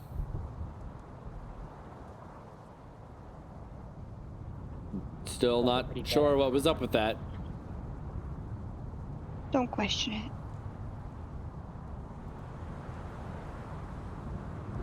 Should we take one of the... Should we use a table or should we take one of the beds out of one other room? I feel like the table might be easier.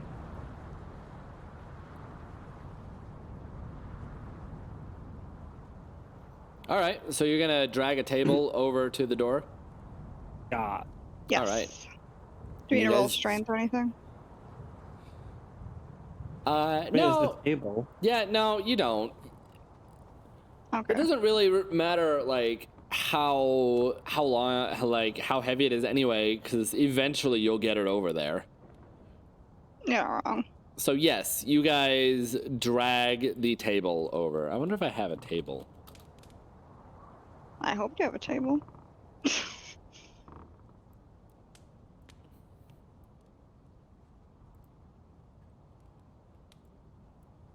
I meant a table token.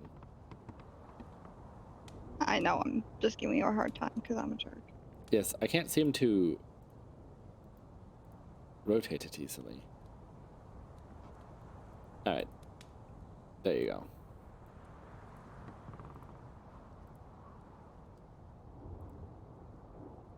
There you go. There's a table.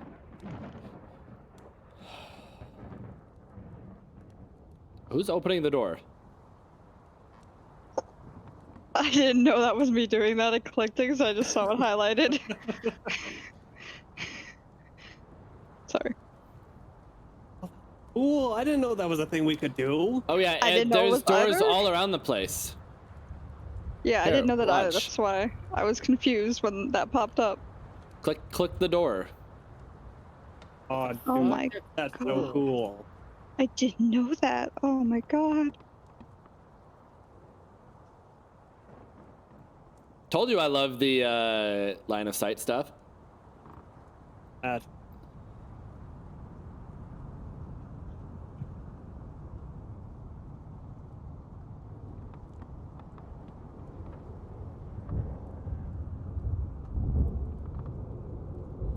So how long have you guys been hunting? Well, it's like not here. We've only just Oh, yeah, arrived together as a to pair. Tentet. Yes. Oh, it's been a mighty few years now. I know we went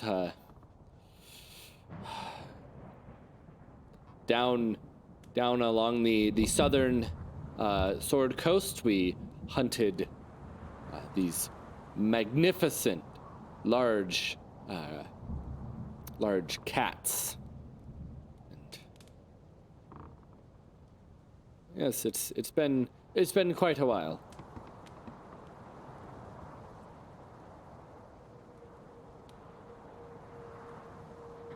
What kind of cats? Big ones with glorious manes. I believe the locals call them lions. As long as they weren't tabaxi. You hunted lions? Yes. Wow, that's kind of cool.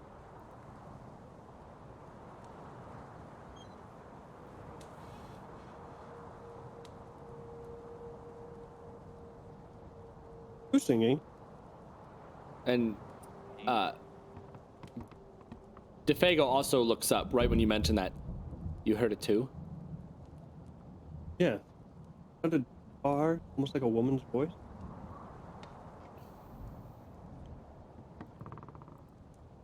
And then he immediately it was, it was probably nothing. Right? A trick of the wind. Yeah, sure. I can we can play the piano to brighten the mood a little. No, I think we'll be all right. Okay, fine. Better to keep our wits about us, just in case. Yes. I'll take another swig of rum. Okay, fine. And how long have you three been in Dicewind Dale? I've been here for about 5 years. I've been here throughout my life, so. Like a week.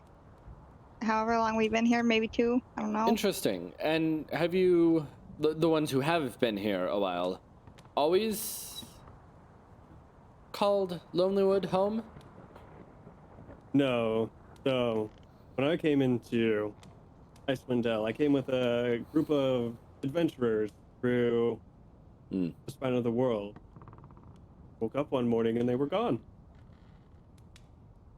I wandered the frozen wasteland for several days before a tribe picked me up. Took me in as one of their own. I look over and be like, you never told us this. You never asked. That's fair. Indeed. And a mighty fine story.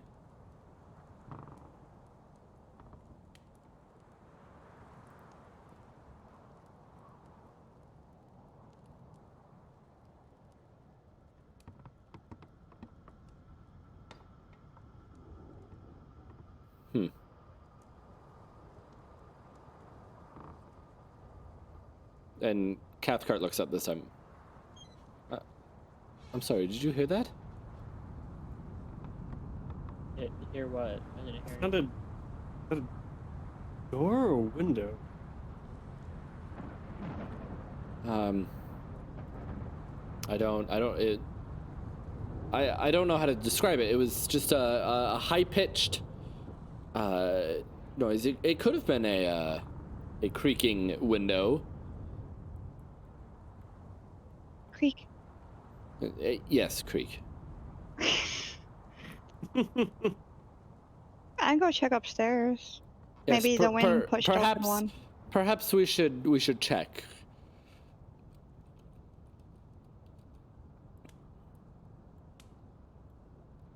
All right. And I was gonna say, and Cathcart is gonna follow.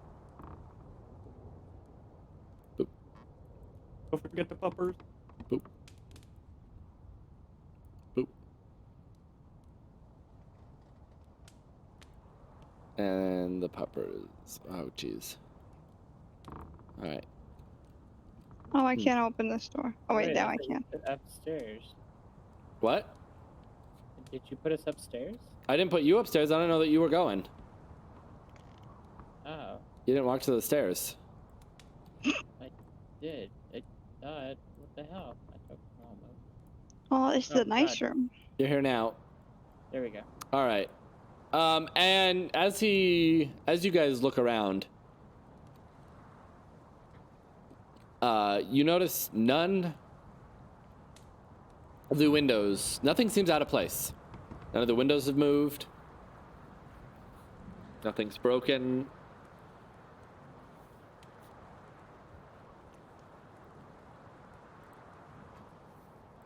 Huh. Perhaps it really is just a trick of the howling winds. Could also just been something outside got blown. That was not a trick of the wind. What did you hear? Did you not hear that?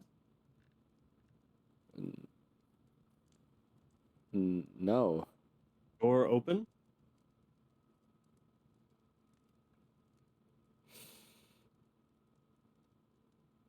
I did We should go check. We left the guy down there all by himself. He's gonna be dead. Oh, we're getting Happy Tavern music again.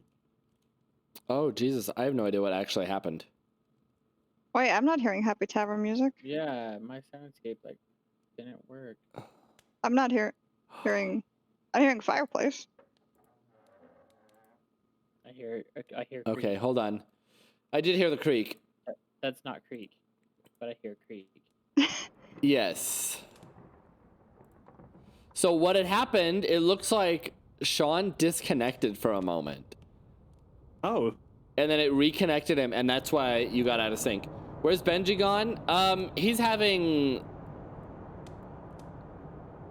IRL issues right now. Yeah. Unexpected things occurred. He's having a random encounter. Yes. Kind of. Yeah. You walked in the tall grass. Can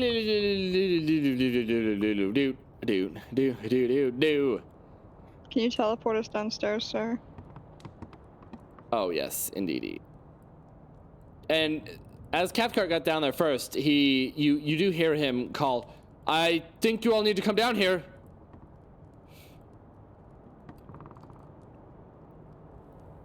I'll walk down there. Be like, what's going on? And as you get back there, you realize that the table is back in its original position. And the door is wide open. I'll go up and slam the door and be like, does nobody know how to read a damn sign in this town? DeFago is just sitting there watching the fireplace as if nothing out of the ordinary has happened. Why did you move the table back, sir? Huh? I'm sorry, I appear to have zoned out. What do you... And he looks over at the door. Oh! Didn't you guys put a table there? How do you hunt? Well, I'll start moving the table back. fires are quite hypnotizing.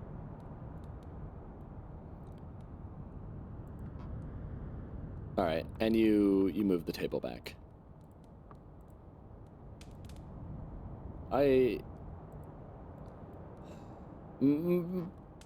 My apologies. I don't know what came over. I don't really know what happened. I was just sitting here watching the fire, and the next thing I knew, you guys were back downstairs. Lenora, go check on our customers. All right. Take a peek down.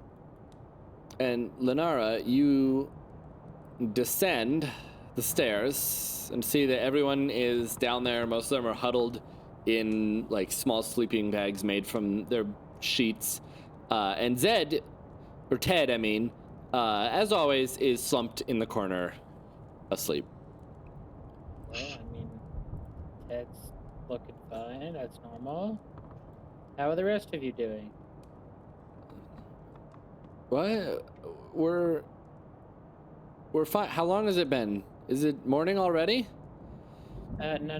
It's only been a couple hours. I just wanted to check on you since you're our esteemed guest. That's all.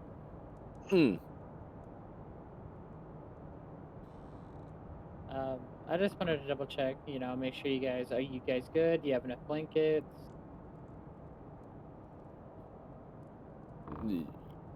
Yeah, we're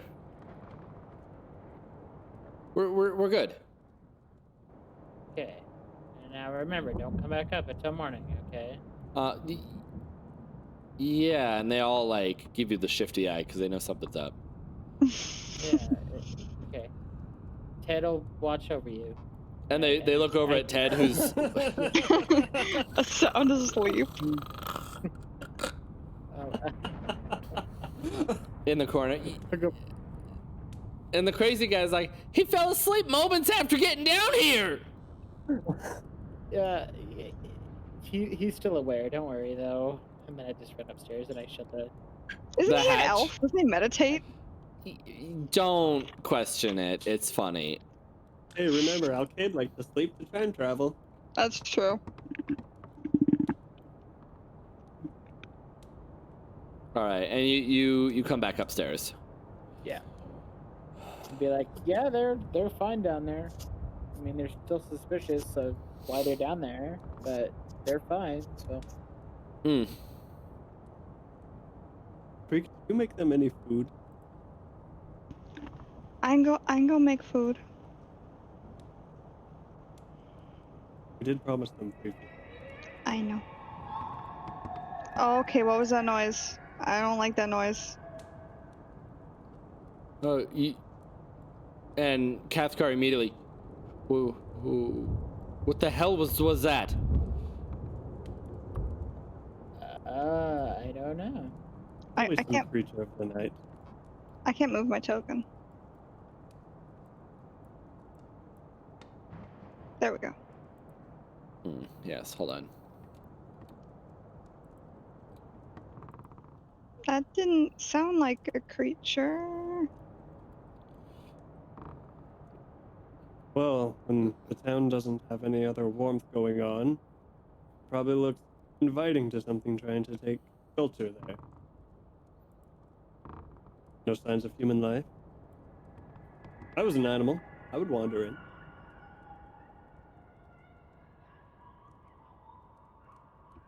The hell is that sound? Do you guys hear that? Yeah. And DeFago is now moved like right in front of the fireplace.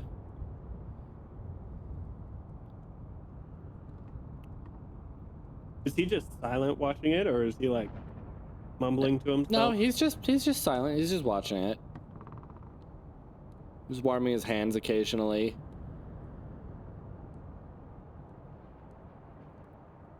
Can I go bring some food down to the people? Yes, you can. Oh. And after, I don't know, what do you cook them? Cake. That's what they're eating, cake. That's my specialty. Unless Okay. they want seaweed surprise. Oh no. I don't know if I have seaweed though. What's the surprise? I The definitely surprise! don't want- It's still alive! I definitely don't want fucking seaweed snacks, thank you. I love dried seaweed. CGA gets that reference. God.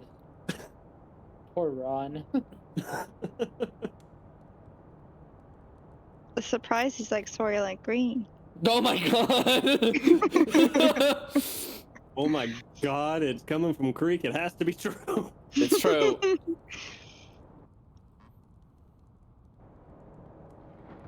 But no, I just bake them cake.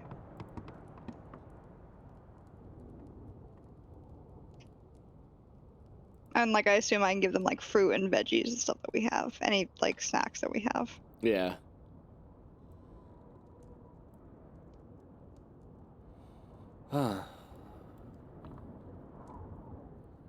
And after a while, DeFago finally speaks again. It is an awfully cold night, isn't it? Yeah, but at least we have company. And he looks back at the door. And they really wanted us to last through this with no warmth? Right? Could you imagine? No, I couldn't. They do this every month. And he looks around. You guys are hearing that too, right?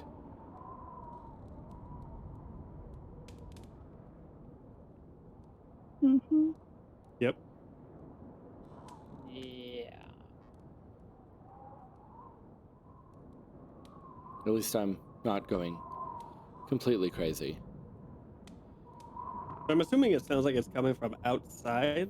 Yes. Yeah, it's coming. It is coming from outside. It's Does coming it from sound like outside a the inn. particular direction, or is it kind No. of like an all-encompassing? It's kind of like sometimes it'll be on the north end of the building, sometimes it'll be on the south, sometimes it'll be on the east. It's kind of just wherever. Maybe we should put out the fire. No. No. Fire is warmth. Fire is life. And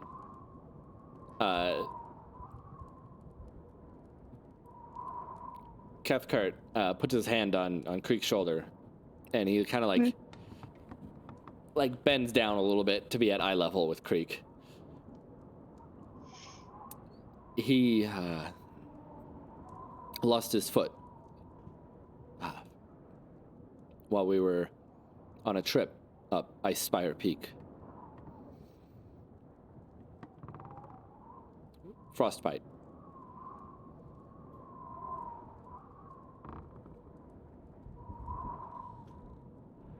Doctor, Yes. while you guys have been traveling through Dicewind Dale, is he like this every night?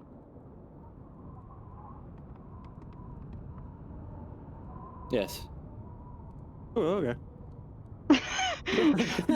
Yes, he is. He's and he looks over at him, and then Cathcart takes a step forward to be like between all of you. He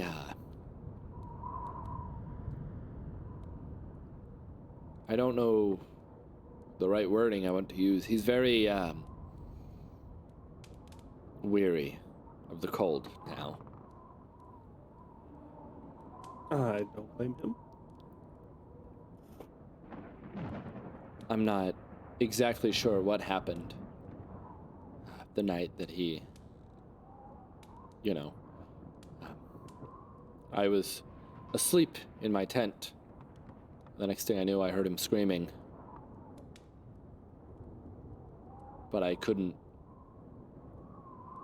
find where he had gone. He wasn't in his tent. It was like he ran off. After following tracks, they seemed odd. He would run for a while, and then his tracks would disappear and then reappear 10 feet farther up. But eventually I found him just lying against a tree, clutching his leg. Sure enough, much of his left foot had blackened due to the cold. Do you know if he suffers from night terrors?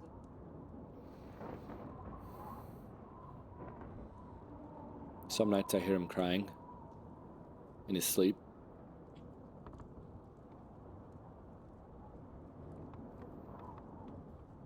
Mr. DeFago? And he once again, he snaps out of a trance he was in, staring at the fire. Yes? Yes? Would you like a bed sheet? That would be nice, yes? I'm gonna go get him a bed sheet from one of the rooms. Dr. Phineas, Yes?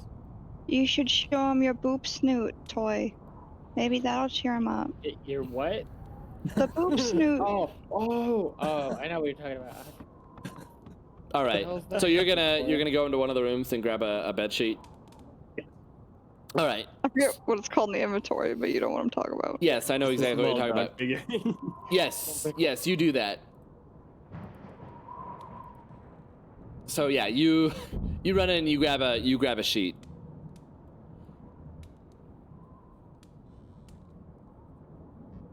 I'm gonna put it on his back to help protect his back from coldness. And he pulls it over himself. Thank you. See a cool toy I created? And he's like, he looks like a little bit like. Before he answers, Creeped I'm holding the small dog in my hand.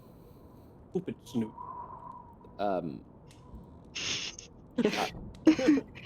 I'm sorry? Just touch its nose. Scoop the snoot. You won't regret it. I'll just go up behind him and just be like, Are... And he reaches out cautiously and touches the wolf's nose.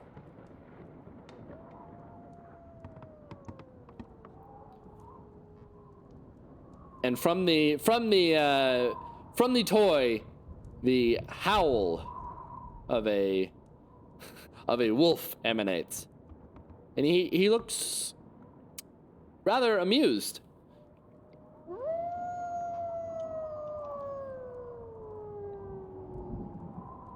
That is a marvelous little trinket you have. Where'd you find it? We found the small dog. Oh, where'd he go? Well. Huh? Me? Oh yeah, you cut He's out there. again. Oh no! I heard him. Oh, I didn't. I didn't. Cut him out. Weird. What is happening? I don't know. I don't know, but it's adding to the horror, isn't it? A little bit, yeah. Oh, she just cameras out of focus too. God damn it. I'll fix that. We found this dog figurine while hunting the moose, and imbued it with magic. Every time you touch its snoot, it howls. And he looks kind of impressed. That is fantastic. And he then looks up. Does it do that too? Nope. Huh. Well.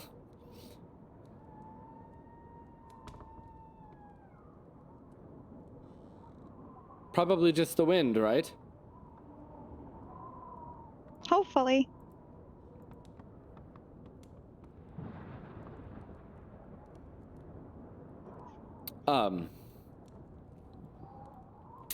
Yes. Hopefully. Where did that sound like it was coming from? We'll say kind of the northwestern corner of the map. Up in this general area.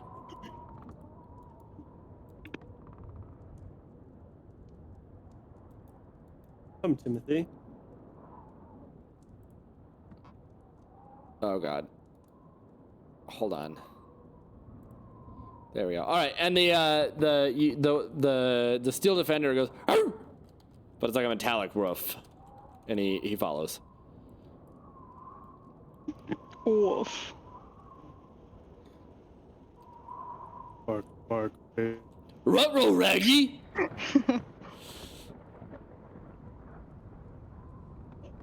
I'm gonna stay at this corner of the inn for a while. All right, and so you do notice. Interestingly enough, the bottom floor has no windows. But the top floor does. I'm gonna go to the top floor and look at windows. Okay. Wish me luck! Oh my God, my I'm just gonna computer sit by keeps Joseph. freezing. It's 'cause it's snowing. Huh. Ha. All right, yes, there are windows up here. You can't really see them because there's no background. But there are windows up here. And Yeah, as you peek spending a out, while looking at them.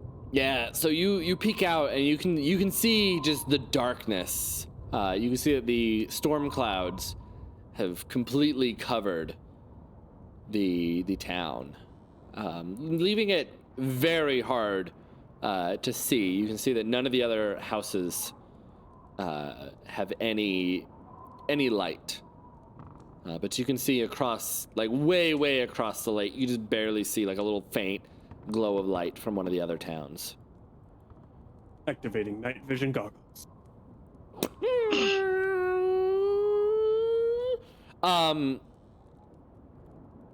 Okay, so you can see outside at night? Yeah. All right. There's goggles, you mean? Well, first thing you notice is that the snow is getting even harder.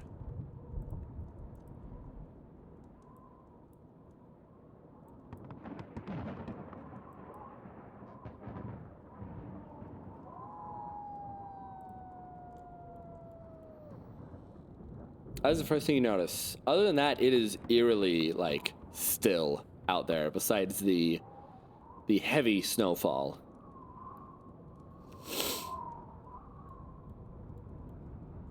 I'm gonna spend probably the next while they're all doing stuff down there, just looking out each window. Okay.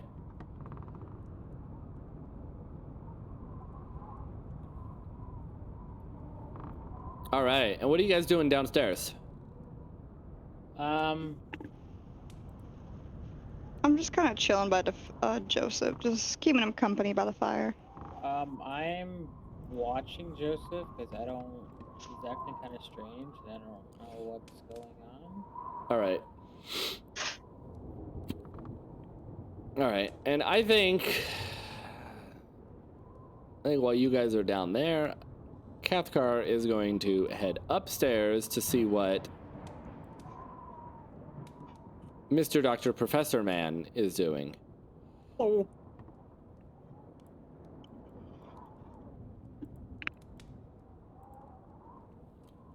And he walks up to you, Phineas, and he just asks, like,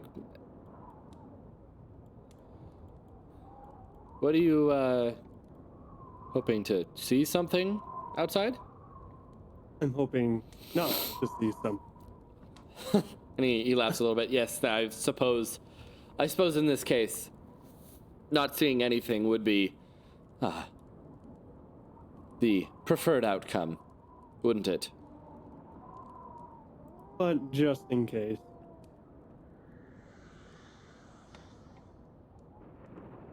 Look at that.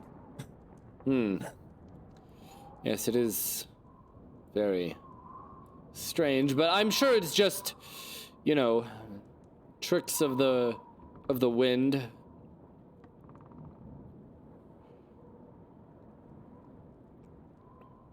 Probably, but you can never be too safe. Yes, indeed. Indeed, that is true. And meanwhile, while these people are all down here, you guys hear a couple of things.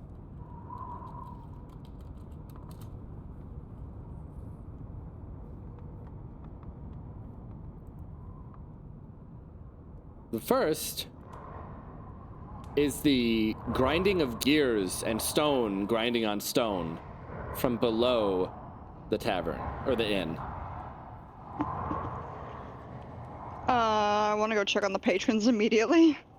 And then immediately after that finishes, you hear one of them yell, there's something down here. Lenara, let's go. I don't want to leave Joseph alone. Fine, I'll go.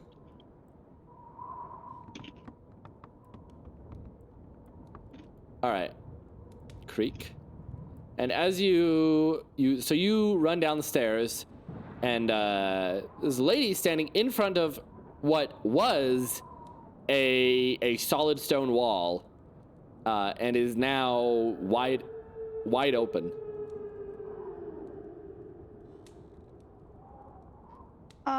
Did you do that? I was just wandering around. I slipped and I put my hand on a stone, and the door, the wall just opened.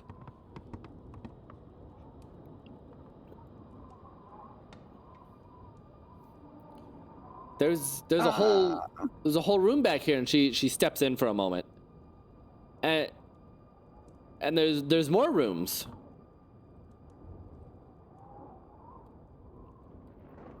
Oh. Well, more room for you to stay warm. What is this on the over here? All right, are you gonna like look through the desk? Yeah. All right. Well, Creek, you, as you're going through the note, you find the paper. Most of it is blank and torn up. You find this note.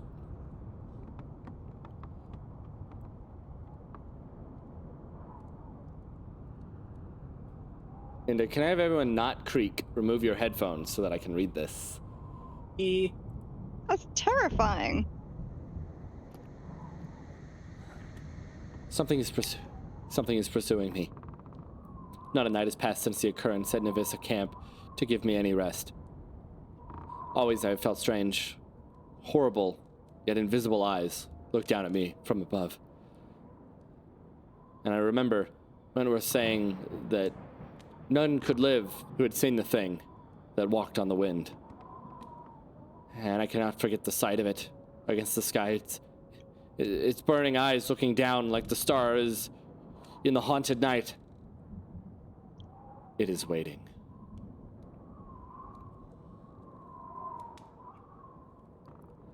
I don't like that.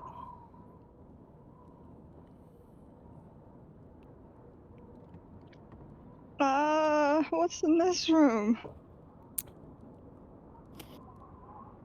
A small wash basin. Oh.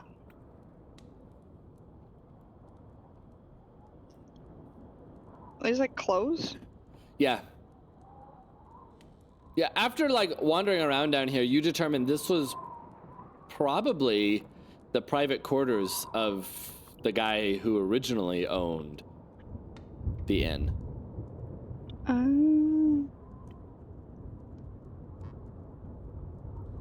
The one who mysteriously died. Well, So is Joseph acting any different, or is he still just like staring at the fire? No, he's just watching the fire. Occasionally he'll look over at you and look back at the fire. is there anything else to really investigate? One of the times he looks over at you, he just kind of motions for you, offering if you want to sit by the fire next to him. I'll go, yeah, sure. And I'll walk over.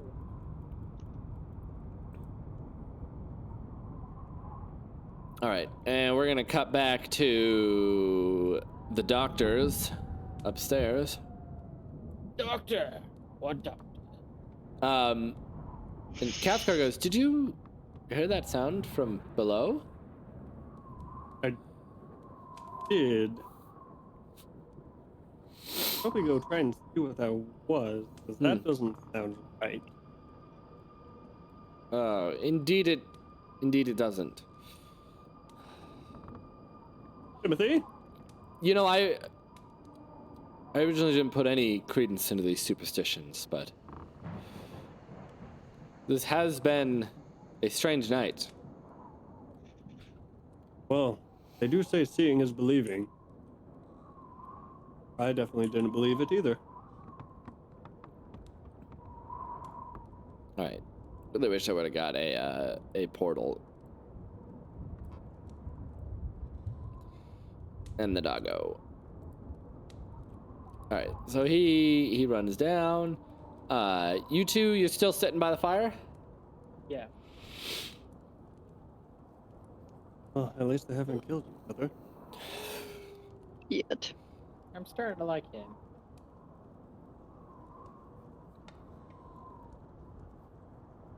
He just sounds like he had a sad life, that's all. And he looks over at Lenara. I guess we've never really discussed what is like, because I know Lenara is half drow and half wood elf. Like how drow is her like appearance? I'd say she's probably mainly drow looking. Okay. But she has the characteristics of a wood elf more. Like, Okay. All right. Well, and he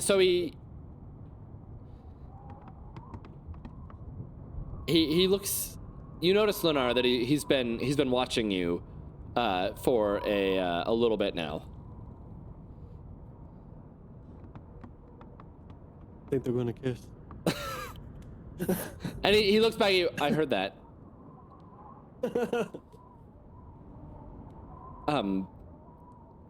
No.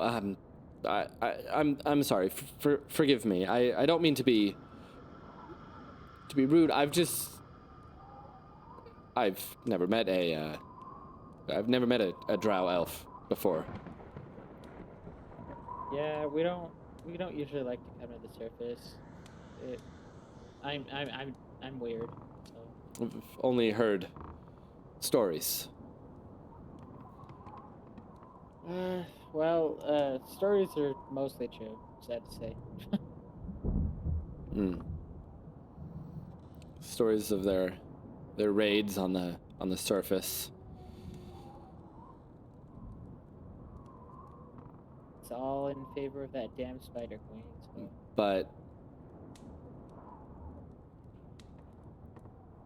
I've also heard some of the stories of the, shall we say, their good side? What was that man's name? Ah, Drist. Yeah, look, I actually have a piece of. I actually met him once, believe it or not. You met Drist? Yeah, look, and I pull out and I have a piece of his cloak. Oh, that is fantastic. Yeah, he's actually my hero. So. Nerd. And Cathcart looks to Phineas and he's like, oh, he does love those stories. I look back and I like snap at him and be like, it's not a story. No, it is. I think it fits the definition of a story. Past events that's retold. Yeah, well, it's definitely it can be a true story, but it is most definitely a story. Fair enough. Yeah, anyway, back to Drist. Yeah, I met him once. He's not that bright. Well, shall we go check on that sound in the basement? And okay. he starts walking towards the basement. I mean, I'm down here too. I know you were down there. They didn't even question where I went. They just saw Lenara.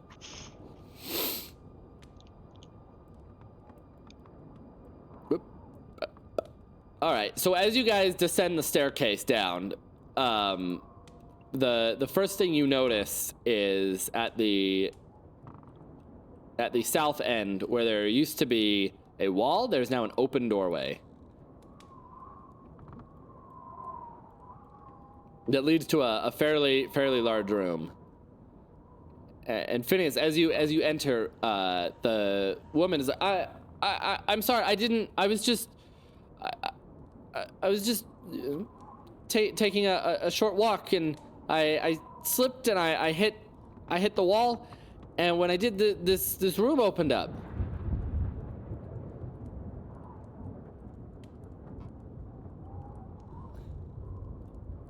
It's not your fault. We didn't know about it either.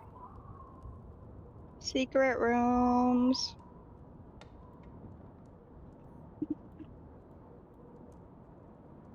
Strange.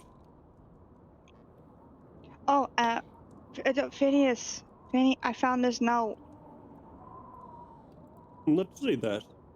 I'll hand it to him. It's too scary to read out loud.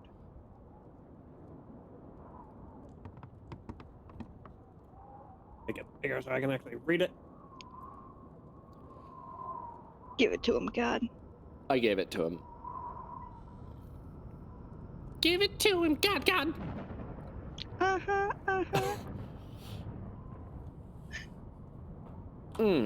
Yes, well, excuse me for just a moment while I pour a quick cup of coffee. Somebody say something funny.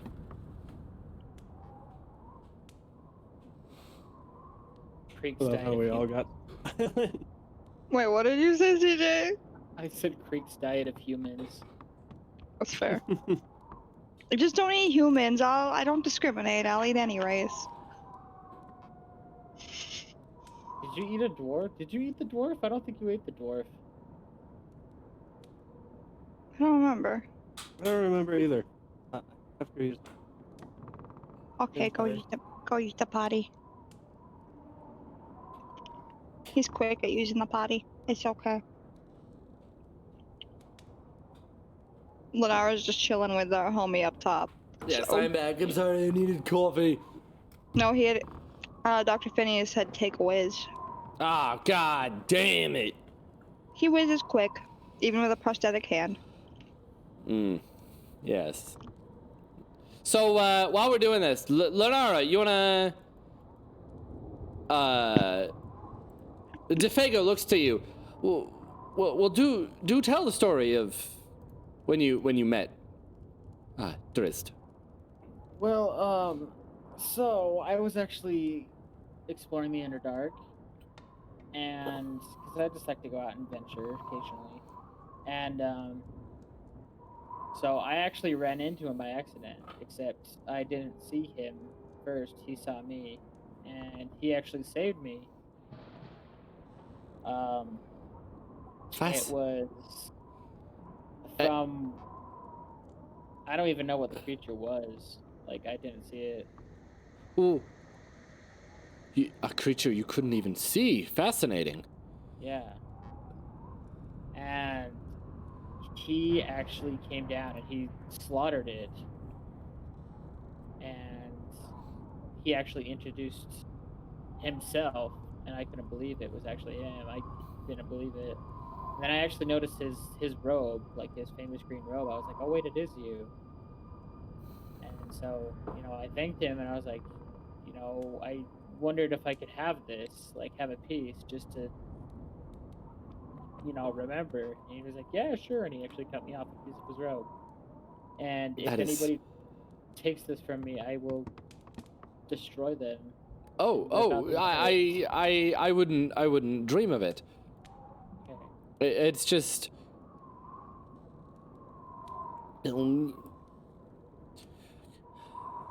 This is probably my most prized possession, so. I can see why. And he looks around a little bit embarrassed. He might be a childhood hero of mine. I've read all the stories written about him.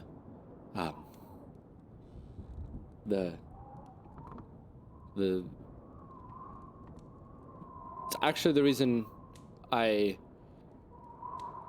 wanted to start hunting with Cathcar and having adventures of my own. Really, I'm surprised a human would actually know the stories. Well, everyone knows the stories of the... Everyone knows the stories of Drist, at least a little bit.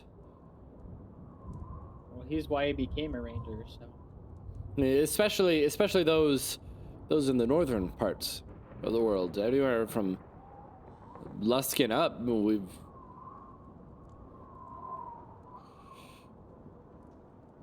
children are told the stories of how he saved the 10 towns.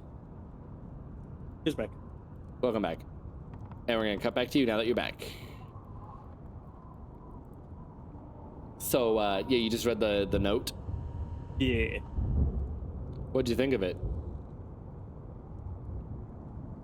Sounds like he has something hunting him. Well, didn't Imsy say he killed himself? I have a feeling he was probably drove to insanity and killed himself. Maybe this was a bad place to own and spend the night in. Nah. But there is something I want to try now. And Cathcar looks to you. Well, what? I'm gonna go outside. You're gonna what? Just for a little bit. It's a full-blown blizzard out there. You can't. I'll stay close to the tavern. I'll go with him. My feathers will help keep me warm. I'll be fine. We just gotta use the buddy system. And I start making my way back upstairs. All right. I'll tell the patrons that feel free to use the beds if you want. We ain't gonna use them. You have a little more space now. All right, and you're up there. And you're up there. All right, and he follows as well. I think this is the worst idea you've ever had. Probably. But I'm not going to go adventuring into this. Lenara, do you want to come? What are you guys doing? We're looking outside. Why are you going outside? It's a blizzard. Oh, show him the note. There's a secret room downstairs. Oh, show him the note? All right. Oh. Yeah, and Phineas, I'm assuming Phineas was the one who had it last, hands it to Lenara.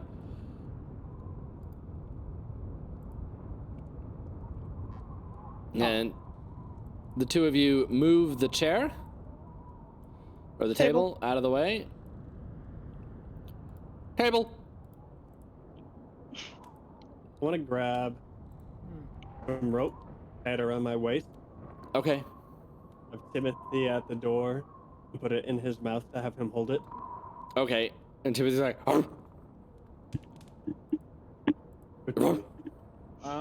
Yeah. all right. And you open the door, and as you do, a great gust of wind blows in, and the fire gets real low. It doesn't go out; it just goes low. Make sure you protect that fire. Good to Fago. With my life. And you guys step out into the cold, into the wind. I'm gonna look at the sky. All right. Anything particular you're looking for? Something shiny. All right. Something that looks like it would be looking back at us. Yeah, like the eyes. All right. And as you guys go out there, it is very hard to see with the snow. But say a moment after getting out there, a cacophony of strange sounds begin assaulting your ears as my computer lags to hell. I hear them.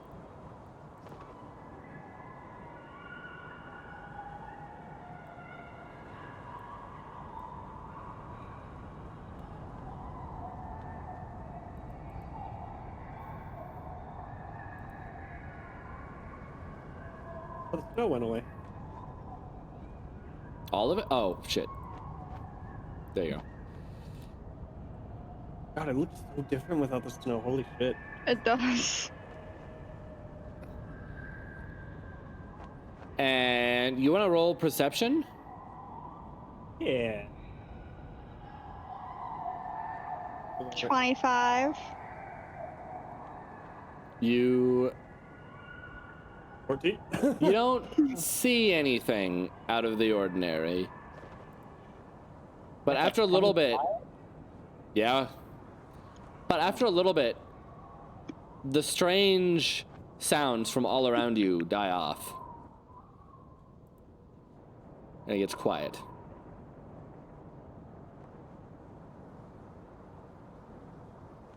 And then in the distance, you're not quite sure which direction, but you hear a sound screech out. Lenara, do you know what the fuck that? No. I have never heard that before. Can I imitate it back? Oh, Yes. fuck this. I'm not a fan of this. You can. You gonna imitate it Do I need back? Yeah, do I need to roll anything? Yeah. Probably deception. Okay. All right. 25. Yeah, and Creek opens her mouth and emits the exact same sound. And you get no response. I tried. After a short while,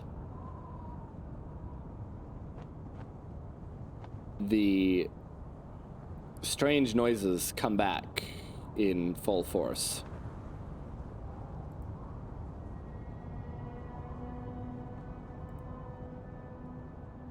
This is very Courage the Cowardly Dog-esque noises. Things Can I I- do for love. Can I pinpoint where in the sky it's coming from?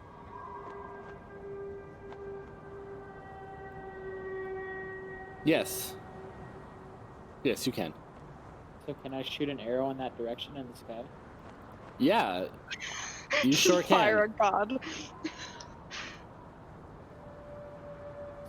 Should I just roll an attack? Yeah, just roll an attack. Oh, Are you gonna you do better anything get- with the arrow, or are you just gonna fire it off into the darkness? Actually, I'm gonna light it on fire first using my tinderbox, All right. and then I'm gonna use my longbow of yeet. Of course you are. All right, and you draw it and loose the arrow, and as it flies through the air, on fire. Thank you. As the flames sail through the blizzard for just a split second, you think you might have caught the glimpse of a massive face towering hundreds of feet above the town. Okay. Did anybody else see that? Because that freaked me the hell out. So And it was just for a second. Just for a second it was there, and then the fire just snuffed out. did you guys see that? Know this, Ariel. That's her name, right? That's what you think. Aurel. Aurel? Ariel? Aurel. Aurel. Ariel. We will not sacrifice in your name. We will not sacrifice to you. You'll have to come and take it. Yeah, so fuck you. Why are we taunting a god? And as you taunt the god, a massive lightning bolt strikes one of the trees next to you. Eep? Yep. Nope. Can you hear me put out the fire now? Get it in here so we can close the door. All right, I'll come in. And as you guys step in, the sounds die off. But as you get inside, you hear, like right as you're pulling the door shut, you hear a whisper on the winds. Defago. What did you do, sir? And he looks Sir? up frightened. Nothing. I did. Nothing.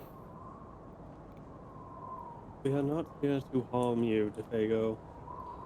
If you have angered something, it would be good to know what, I so we didn't. can prepare. I don't know what. I'm gonna mimic the whisper at him. That's not gonna help. Now you're just taunting him. Well, it's like intimidation. I'm trying to be like, yo, someone's after you. Okay.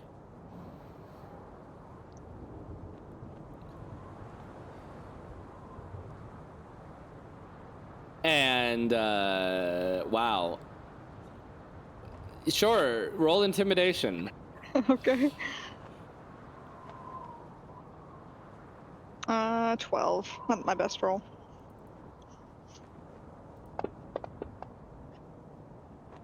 It works. He's intimidated. Look, I didn't do anything. All I know is,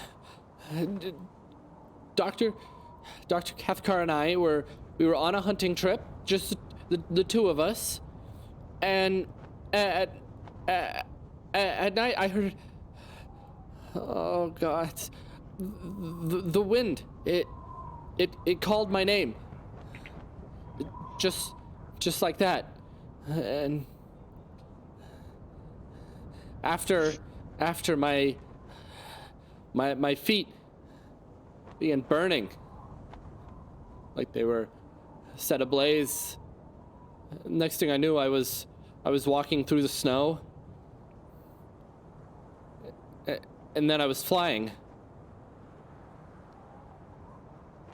You were what? I was in the air, and then I woke up.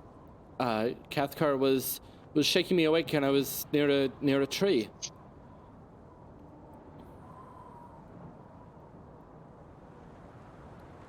I really don't. Hunters become the hunted.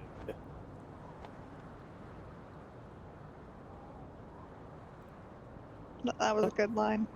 Something wants you for some reason. I pull out my axe. I don't think you guys coming here is just by chance. We're going to kill this thing. And DeFago's like very free. No, you can't kill it.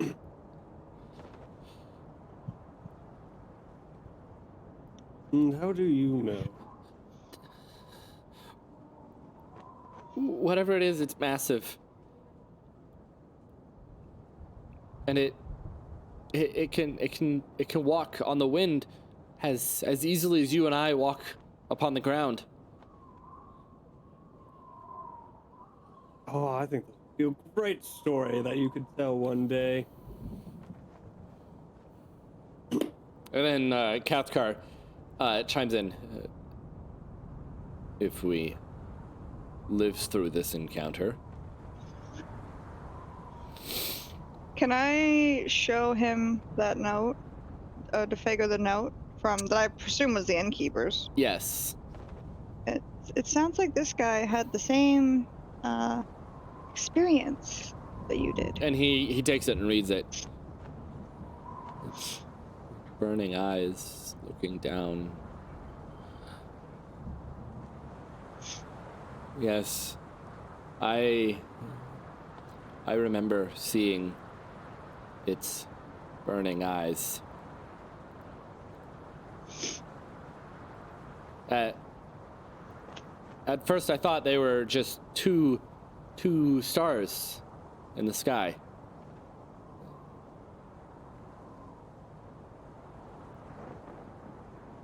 And then I realized they were following me. That's not creepy at all.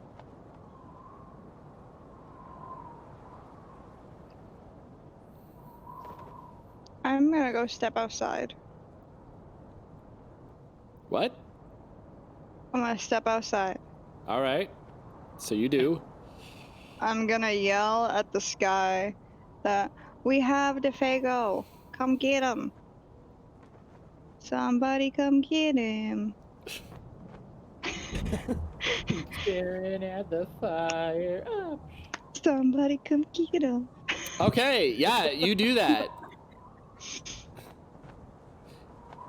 And on cue, another strange noise screeches out throughout the night from all around. And once again, you hear the whisper on the wind. DeFago. We get it. You talk. Just come here. Voices aren't scary. I can do that too. And I'll just mimic it back. Okay.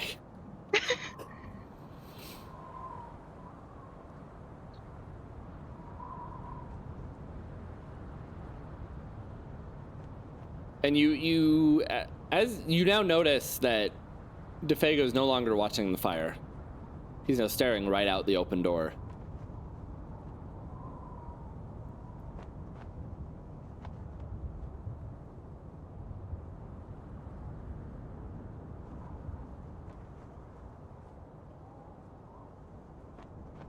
had to figure. Why don't you walk outside? No. Yeah. And he takes a cautious step forward.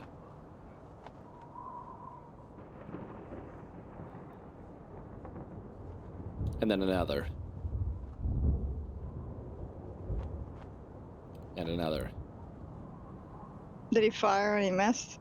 No, and soon he's standing right at the open door, staring out into the blizzard.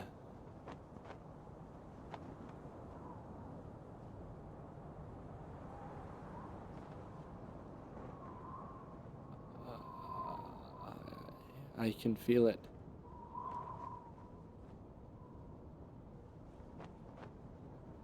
It's come back for me. Do you see it?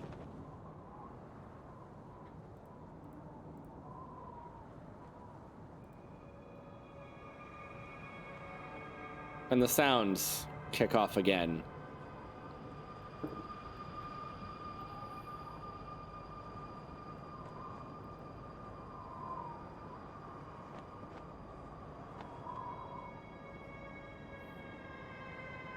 No. And he takes a step out the door.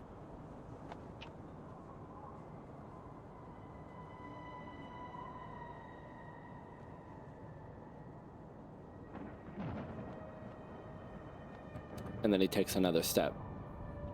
See, you're safe. When you say that, you notice that he's not really paying attention. He's not, it's like he barely heard you.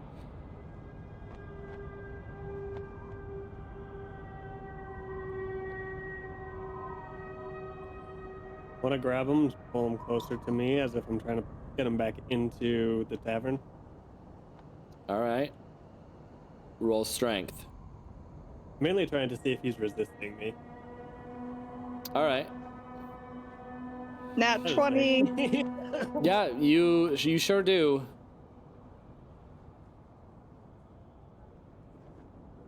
You sure do. You pull him back. But was he resisting or no? He was resisting.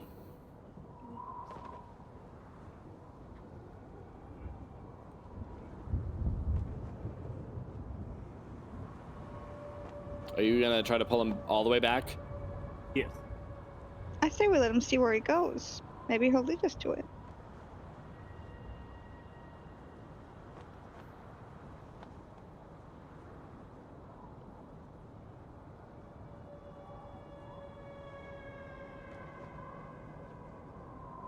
I'm inside the frigo. For each since he's resisting so much, each step you try to pull him, you're gonna have to make another strength check. I'm pushing him, so can he have that with advantage? Nope, because this one's with disadvantage. Oh, Even if I'm talking? shove. Shove gave him disadvantage. 7. So you pull him back, and as you do, as if you're not really sure how it happens, his feet lift off the ground. His Can I grab onto him? He gets yanked off the ground with a force so great that his shoes are still left on the ground. Yeah, you could try to like jump and grab onto him. I'll try that. I don't know what skill that would be. No, I don't know. Athletics? Athletics Yeah. or acrobatics? Athletics.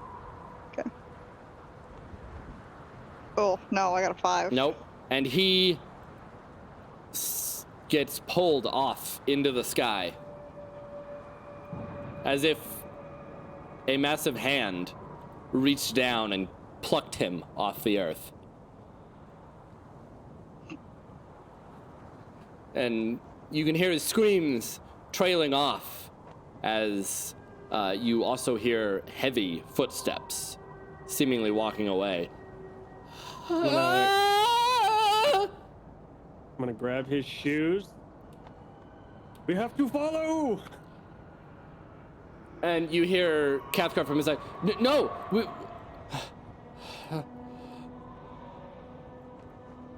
And Timothy, come!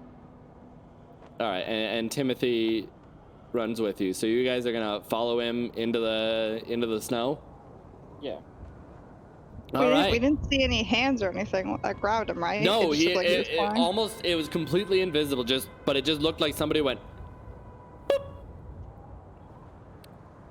and ripped him off the ground.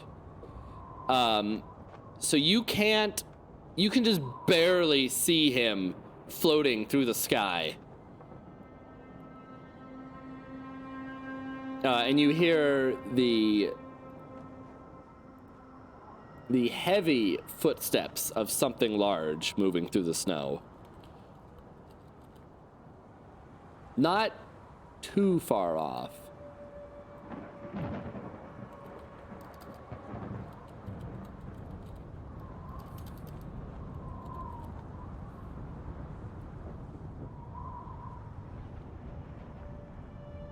And you guys are just gonna be you're just running after him?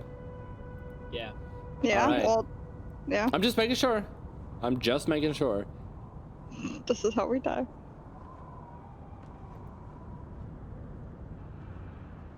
And after all the while he's still screaming. Understandably so, I suppose.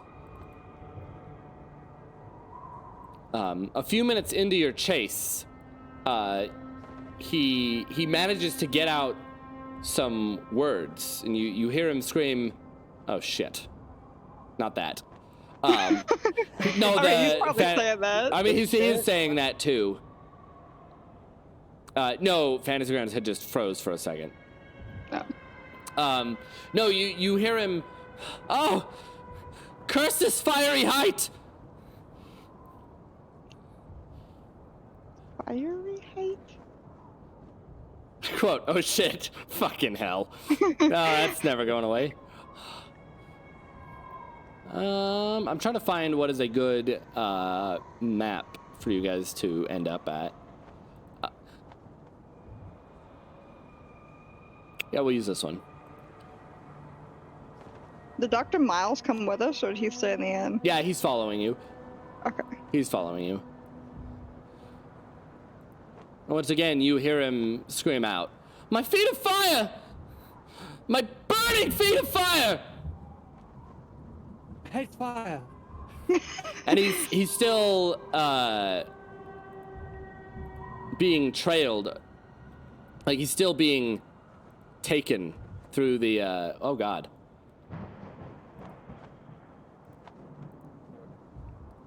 Welcome back.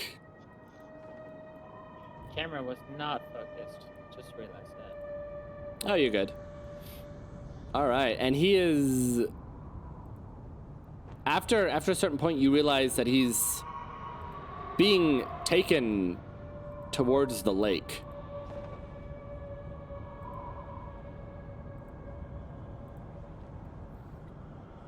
Dip in the lake. Isn't good. What?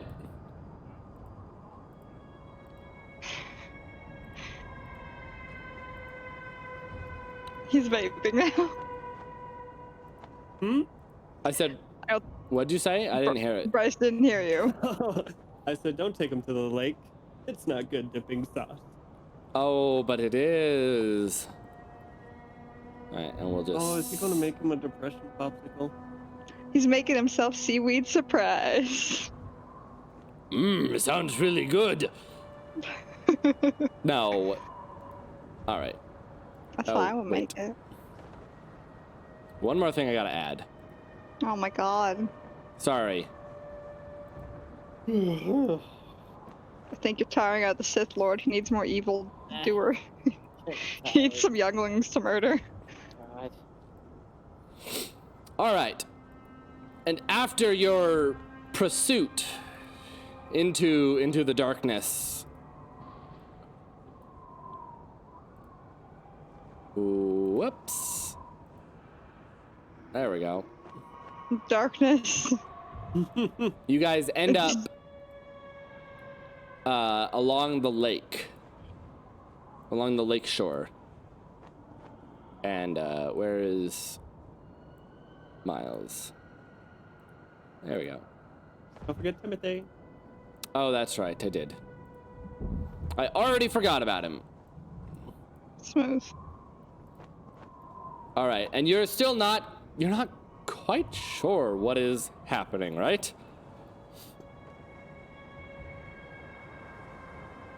Definitely Okay. confusion. Something's carrying him. I mean, the footsteps. Yeah, so. and so you've followed him all the way up until the lake. There's a couple of like old ancient walls and ruins around here, and there's a small dock off to the north. And as you're running, you hear a final scream as he falls to the ground and lands face down in a snowdrift. And as he hits the ground, Put his shoes on. it all gets quiet again. When he got to him, I'm putting his shoes back on. All right.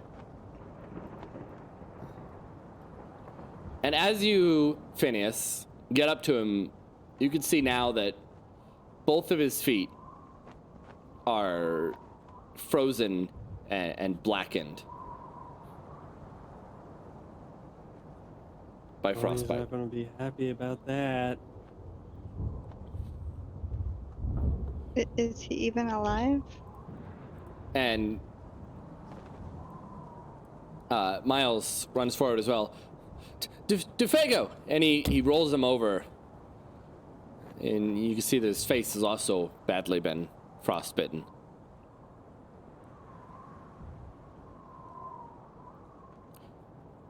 And he looks up.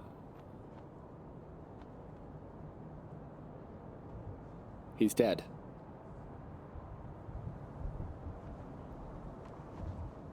Let's just send him outside. It was gonna happen eventually. Yeah, he resisted you, so I was probably calling to him. Or he was probably under a spell.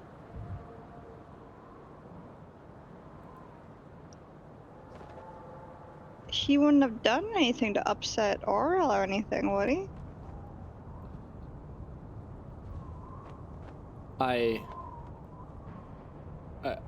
I don't know.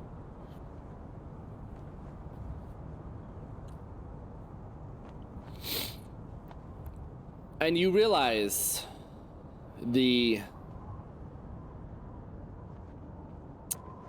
sounds of footsteps are still happening. It's as if they had walked off but have now circled back around and are approaching you again.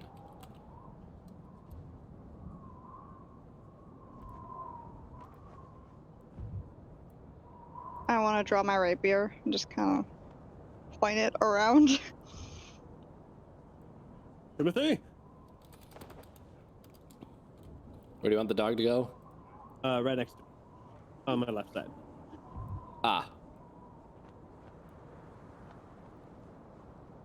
Okay. Where's the damn dog? There it is. All right, and the dog runs up.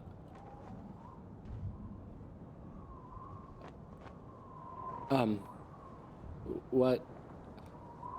And Cathcart looks around.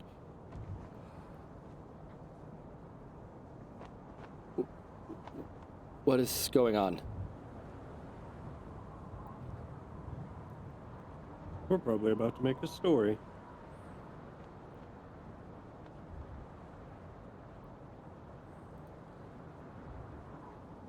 My best friend is dead, and all you care about is stories? Well, whatever killed him is coming back. so we best be prepared. I was gonna say, and before anything else can really happen, I think Phineas, maybe Lenara notices it first. Lenara, as they're talking, you can see to your right, are two bright, glowing orbs in the sky. I'll point it out, be like, hey, there's lights, like orbs over there.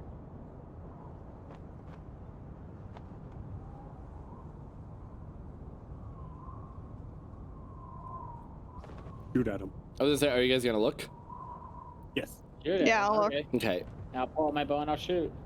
All right. Roll an attack. Let me character sheet, ability, action. Yeet. Oh, that was so close to a 20. All right, and the bow fires out through the air, and it doesn't hit anything. But once again, a bolt of lightning strikes nearby, illuminating the area, and you can see that standing only about 20 feet away is a massive creature. What the Oh, fuck what is that? that thing? What is that What thing? the fuck? It has Oh god. My cat just jumped in my lap as you showed me that. Cusco! Cusco wins the show tonight. I want to die.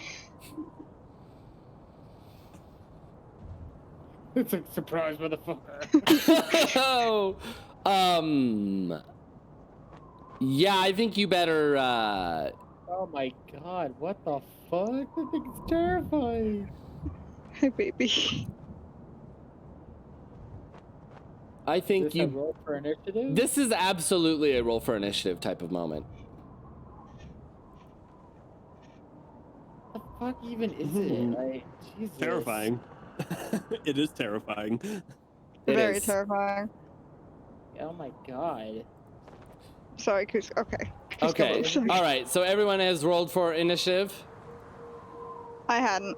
Now I Okay. have. Hey, does Miles fight? He can. He probably won't live. I'm also. Oh, I shouldn't. well, I should it's not okay, delete these kidding. guys because I don't have them. Again, the patrons, but I am deleting them to clear up the combat tracker. All right.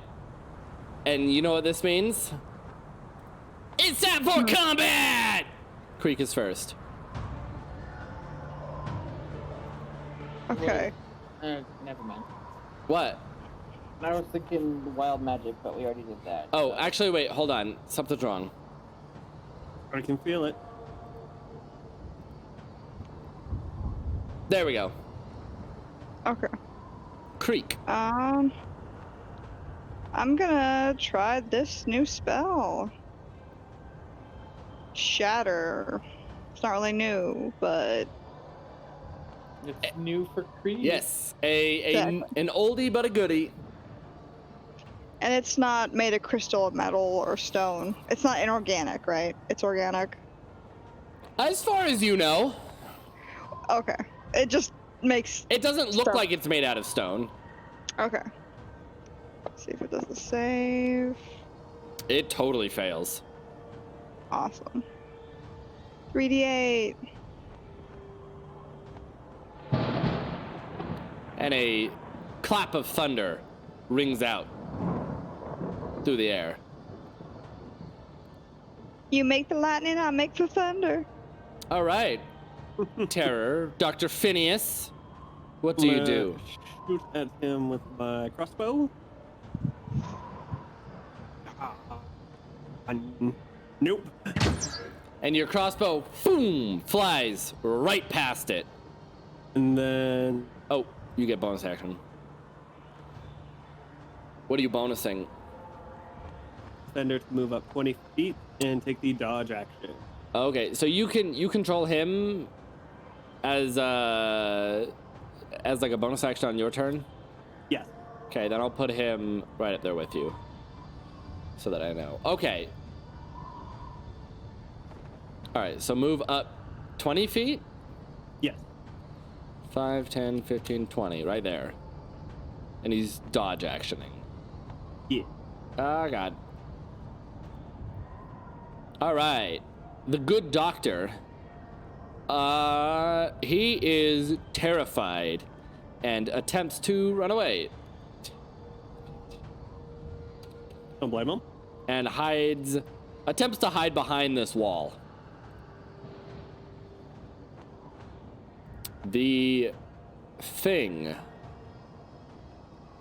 makes a couple of steps forward, but you realize it's not touching the ground.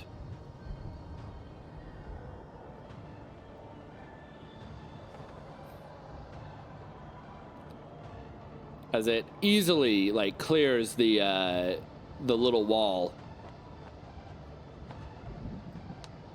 and goes for an attack on Mr. Cathcar. Uh-oh. Wait, why is it?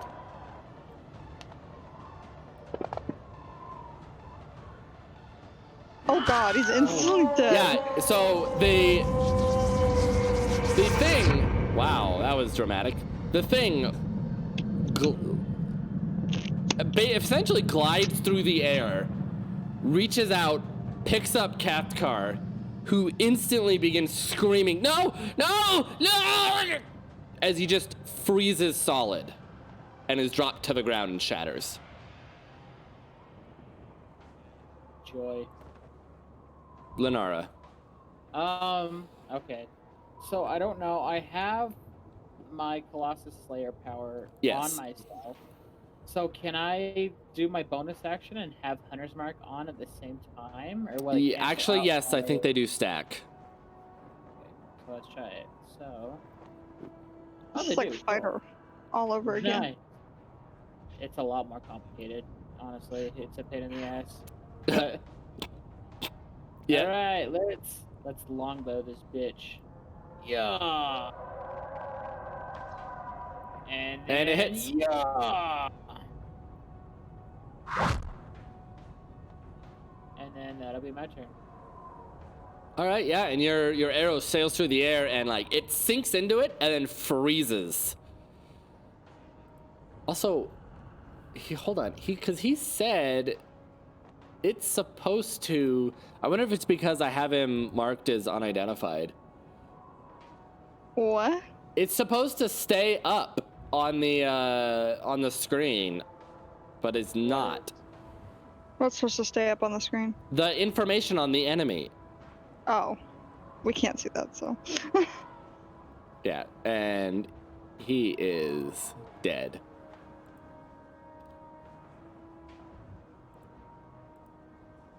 And Ted's not here, so it's back to Creek. Okay. I don't know if this is. Hold on, let me read this just because I read it, but. Creature your choice. Okay, it doesn't say it has to be humanoid. I'm just telling you this for reference. I'm still going to use it. A creature with an intelligence score of 4 or less isn't affected by this spell. But I'm going to try to cast Tasha's Hideous Laughter. Ah. It failed. So it fails. It falls prone, becoming incapacitated and unable to stand up for the duration. At the end of each of its turn, and each time it takes damage, it makes another wisdom saving throw to see if it succeeds. Oh, okay, does it? It's immune to prone. Oh. Well. So I did nothing then. Wait, it still failed, so you did some damage, right? You rolled a D4 or It whatever? it doesn't do damage. But it failed. Yes, but it's immune to being prone. Oh, It can't be knocked prone. I thought you still did damage, though. No, I don't. There's no damage with the spell. It's just making it fall prone. Yeah, Oh, okay. which it can't happen to it. Dr. Phineas. Oh, that was a waste. I am going to cast Catapult on one of DeFago's shoes and yeet it at Wait. this fucking thing. What? Catapult? Yeah. Oh, yeah, okay. targeted- Yeah, okay, just do it. I'll. All right. Do you know that was Why a the thing? fuck are you using shoe? It failed. It takes 3d8 bludgeoning damage. Whoa, that is a powerful shoe. That's a All very right, yeah. powerful So shoe.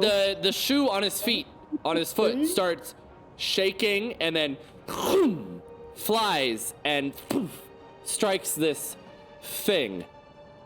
Then Still Defender is going to use its attack Damage with my arrow. force empowered Ren. Okay.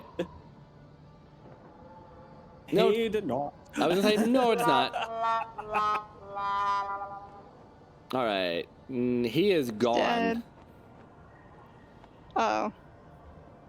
All right, and now it turns its attention probably to Lenara, who shot him with the arrow. And it looks down towards Lenara. You can see its two bright eyes staring down at you.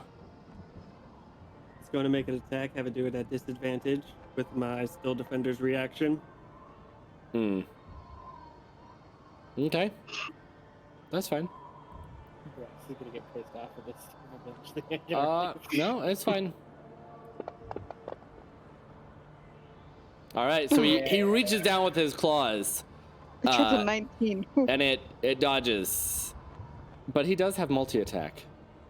No, of course he does. Why wouldn't he? Ow. So he then reaches down with the other arm.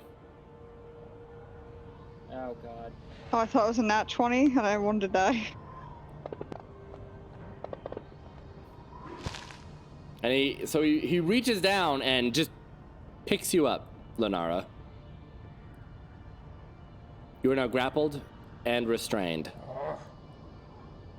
Wait, what does grapple do? Let's read the player's handbook. Reference manual, appendices, conditions. Grappled. A grappled creature's speed becomes 0, and it cannot benefit from bonuses to its speed. The condition ends when the grappler is incapacitated. The condition also ends if an effect removes the grappled creature from the reach of the grappler. Restrained, a creature's speed becomes 0. Attack rolls against the creature have advantage, and the creature's attack rolls have disadvantage. Jeez. So, can I try and free myself? Well, it's your turn. Okay, I'm gonna You do could. that. I have a high enough attack. Maybe I can do nothing. Short sword. Regular attack. Yep. So you swing at it, and it just holds you far enough away from it that you can't hit anything. Okay, and then offhand. This is probably gonna miss too, but who cares? Damn it! And you also miss. I got 10 both times. And Ted's not here. Creek, what do you do? Okay, let's try another spell. I'm gonna cast Dissonant Whispers on it. Oh boy. It failed. Okay, so the target must, on a failed save, it takes 3d6 psychic damage and must immediately use its reaction to move as far as its speed allows away from you. Does that mean it's carrying me as well? Yes. Doesn't say that it drops you.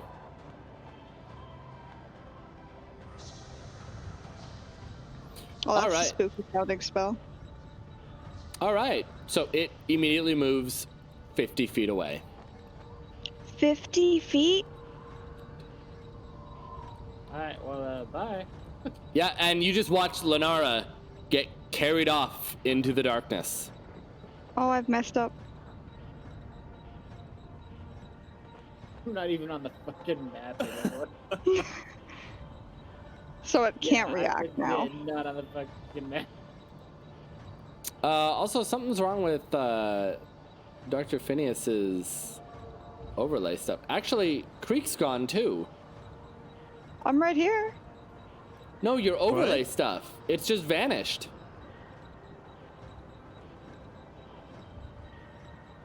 What? It's not on the screen anymore.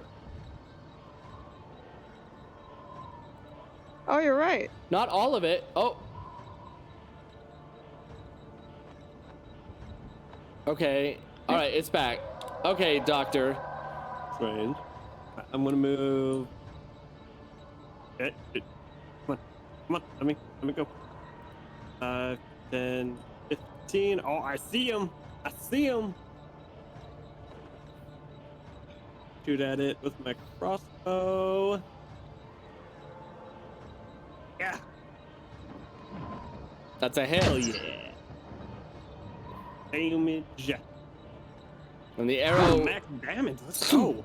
stabs into him and once again freezes to ice. Thunder's full movement to get right up to the creature. Okay. They can move 40 feet. All right.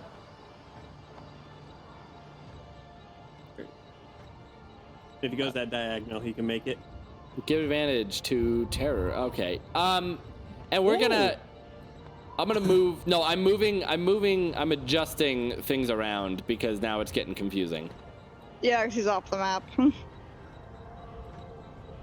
So we'll put him over here. And you said right. The steel defender will move right up to it. Yeah. Okay. Advantage. You have terror. You have terror. You have advantage. Advantage. You have terror. You have terror. Correct. All right. It is now his turn.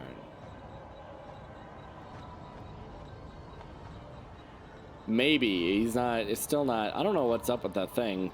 Okay. Point is, man, I don't know what. All right. So he first is going to attack your steel defender. This is his other hand. So he reaches down to attack the steel defender, and he just kind of bounces off his armor. And now he's going to attack Lenara, I suppose. He doesn't have to, you know. Okay. And he pulls Lenara up to his gaping mouth I don't like that. and bites down into her. Lenara, make a Constitution save. Oh.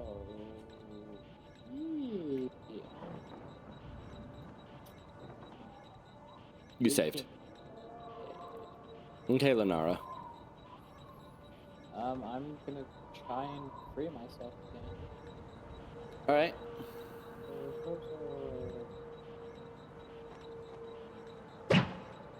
That's a hit.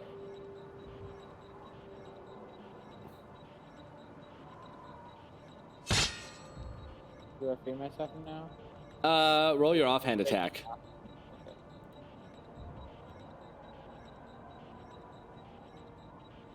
That's also a Damn, hit. I got a nat 20, damn. All right, and you slice into it with two arms. As you do, a pale white liquid leaks out, Ew. Ooh. and it drops you to the ground.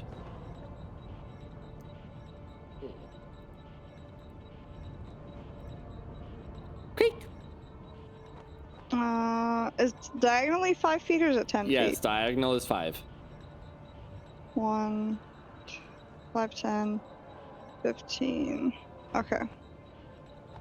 I'm going to cast Vicious Mockery at it. Okay. Oh, I succeeded, so nothing happens. And then as a bonus action, I'm gonna cast Healing Word on Lenara. Excellent choice. Thank you.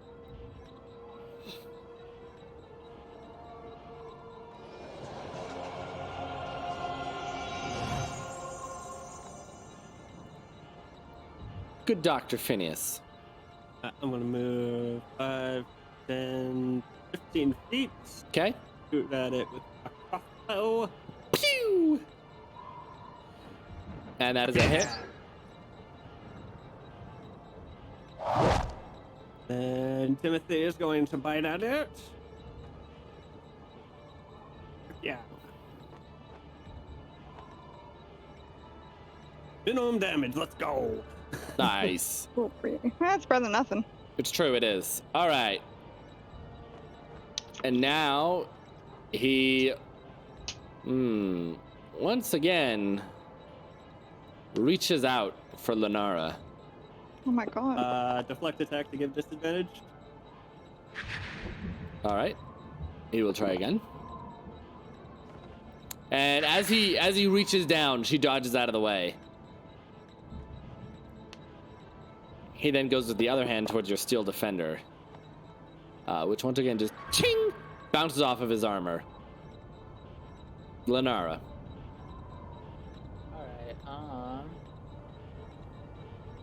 so if I disengage, will I still be able to do attack or no? No. Disengage is an action, not a bonus action, Baldur's Gate. It's true.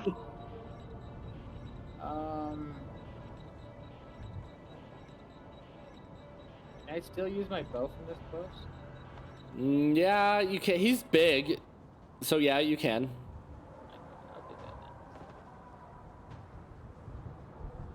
that then. And in fact, it goes right through him.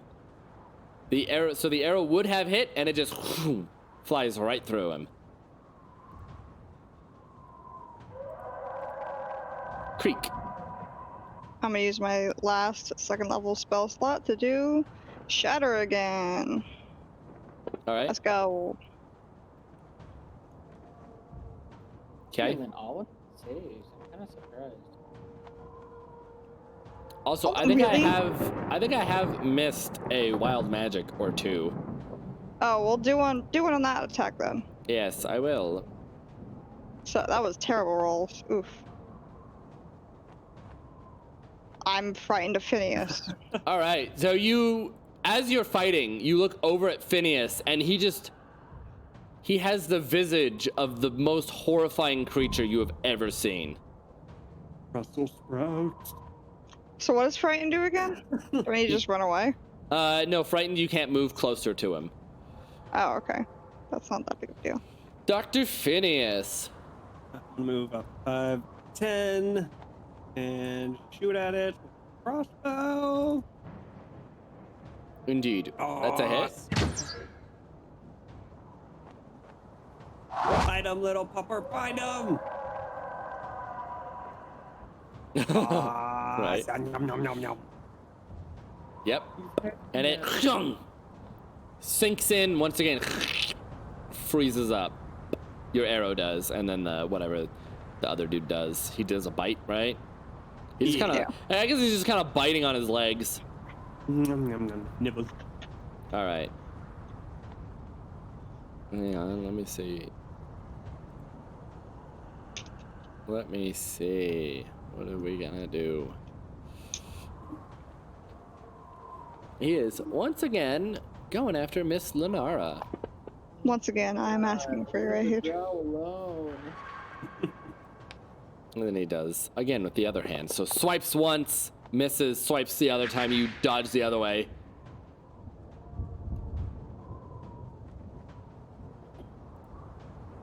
Lenara. Right. I'm gonna try and shoot him in his fucking eye. And it And I Ouch. because I suck. goes right over the thing's head. Yeet. There you go. Thank you. Gonna try Vicious Mockery one more time. If I roll a 3 every I did disadvantage. He failed. What? That's right. You did do disadvantage. Although disadvantage on saving throw attacks is weird. Because it's technically me that's rolling it. Because of how disadvantage works. But yeah, roll that again. Okay. If one succeeds, yes, we'll take the success then. Yeah. Okay. Nothing happens.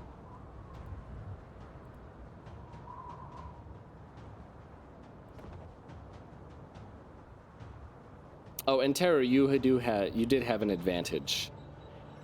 Going to use it now. Hmm. Give me that crit. Not a crit, but still damage. Wait, so since it's a repeating crossbow, doesn't that do something special? That means I can, if I don't have ammo, I can don't have to use ammo. Okay. It Nice. creates its own ammo. Ah, fancy. All right. So yeah. So your arrow sails through the air, striking the thing in its chest, and then your doggy bites his leg. Grr. I like how non-threatening that dog thing looks. It's just like, eh.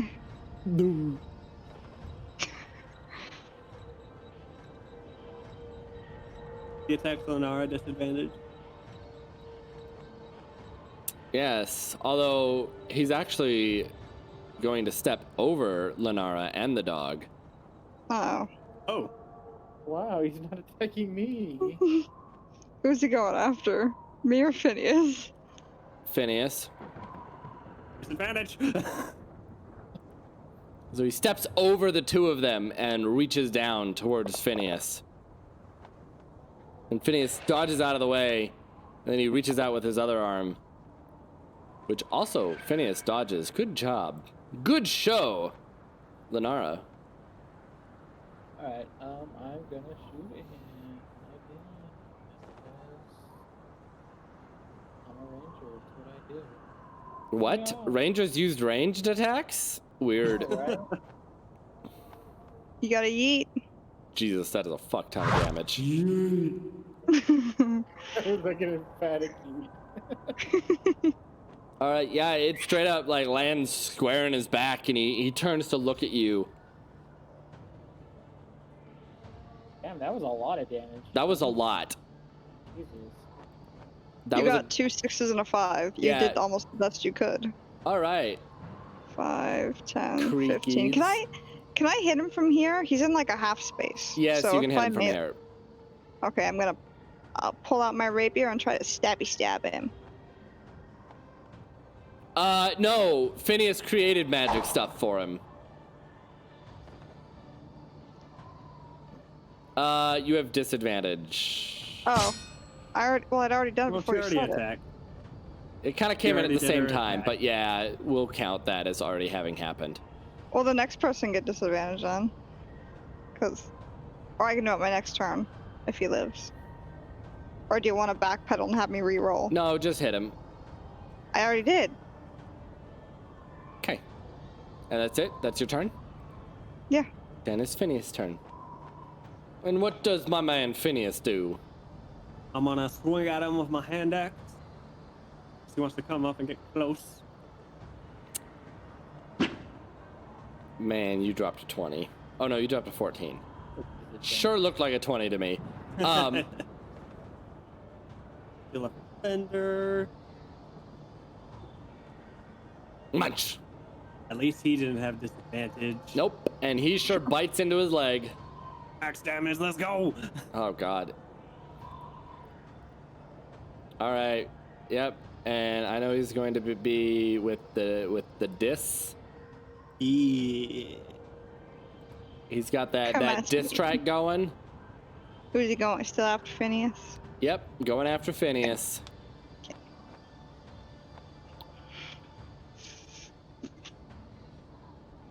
Wait a minute. Oh, Shub, you're evil. What did Shub do? He gave me advantage. Why aren't you using it? I did. I'm gonna cast shield. You didn't use it. I did. Because Oh, I 'cause canceled you- out the disadvantage yeah. that his dog would have caused. Okay, You're right.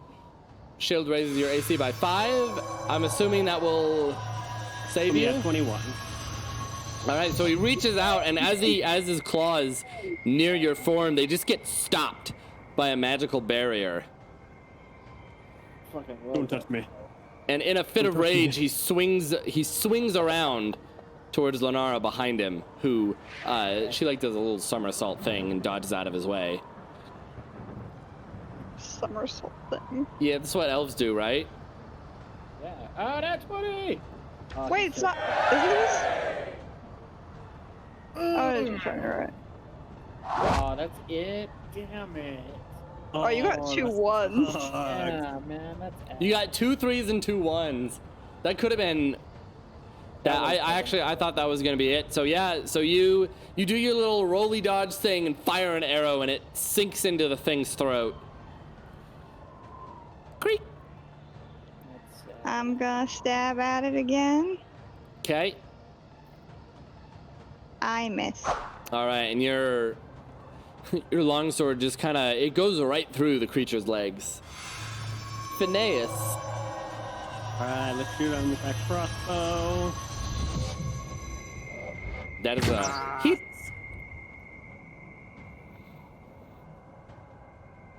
Ooh. And your fight on. that's another hit. Oh my god, he's still not dead. Nope. Oh, that was a 1.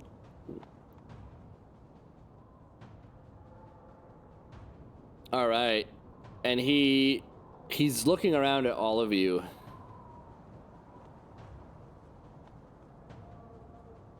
And he turns his attention back to the dog. Which gets blocked. So he reaches down to pick it up. And it's blocked, and he tries one more time. Are you going to block that? Can you do that? Or can you No, only we do it cannot. to others? It's a creature that is not him. Okay. So yeah, so he reaches down and just grabs the metal dog, lifts it into the air. Grappling Uh-oh. and restraining him. I love the grr sound it does with grapple. Yeah, I know. Lenara. I'm trying to free the dog. Nat Another 20. nat 20. See if this will be better. Much better. Yeah, there we go. And still got a so one. you land it right in the arm that just picked up the dog, which then drops him immediately to the ground. Damn, I did 21 damage. Still not dead? Jesus. That's 42 damage I did in my last 2 attacks. It's a big boy. He's heavy, we just don't know how heavy. Yeah, it's true. He's thick. He is thick. Creakies. Let's try one more time with a rapier. Oh, that is a hit. And you still not stab dead. your rapier into its leg, and more of that viscous white liquid begins oozing out. Ew. Hey, it's milk. Yeah, don't drink that. I'm gonna Phineas. shoot at it with my crossbow. Oh, That's a hit. Yeah. Finally. Yes. Oh, he was 2 points. He had 2 And- points after I hit him. And your crossbow bolt sinks into the thing's eye. That was weird. The music doubled itself, and as it does, you can see the thing like freaking out and like I don't even know like. Oh my god, I can't. Once again, it's fucked up and I can't shut the stuff off. As the arrow sinks into his eye, the ghostly wails once again emanate all around you.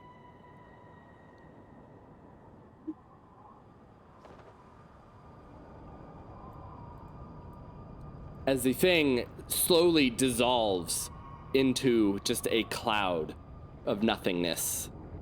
And that cloud just floats back up into the rest of the clouds and disappears.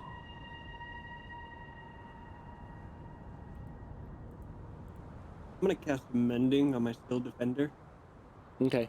to heal it by 2d6 HP. All right. Okay, so you heal it up.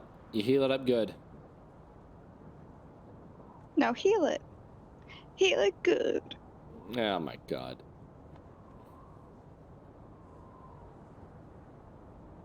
Should we bring back their bodies? One should. What? Terror? Hello? You froze. Uh-oh. Hello? You're back. And also hi, Ingolanu, and not Lenara like that. Lanara. Lenara Whisperwind is Darth Madcat's new character. She is a half wood elf, half drow ranger. Are you back? You're back. Yeah, I think I'm back. Welcome back. So That what'd was you weird. say? Yeah, what were you gonna say? One of their bodies shattered into ice? Oh, that's right. Yes. We could take back Joseph's. Or DeFago's. Whatever. This dude's. And I really like that doctor. You could pick up the pieces. As you guys look up to the sky, you can see that the storm is beginning to subside.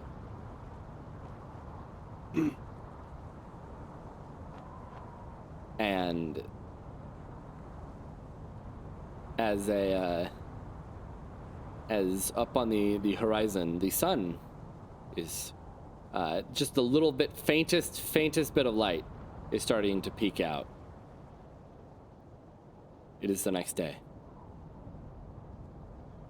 Oh. Yeah, we were really fighting the whole night. Jesus. No, you were cooped up in the house most of the night. Oh. It's true. Is Frostbite crunchy? Don't eat him. He was our friend. Don't. Yes, Frostbite is Fine. crunchy. Fine, we'll just bring him home. Oh, fun. Grumble, grumble. All right, so you guys are going back to the inn? Yeah.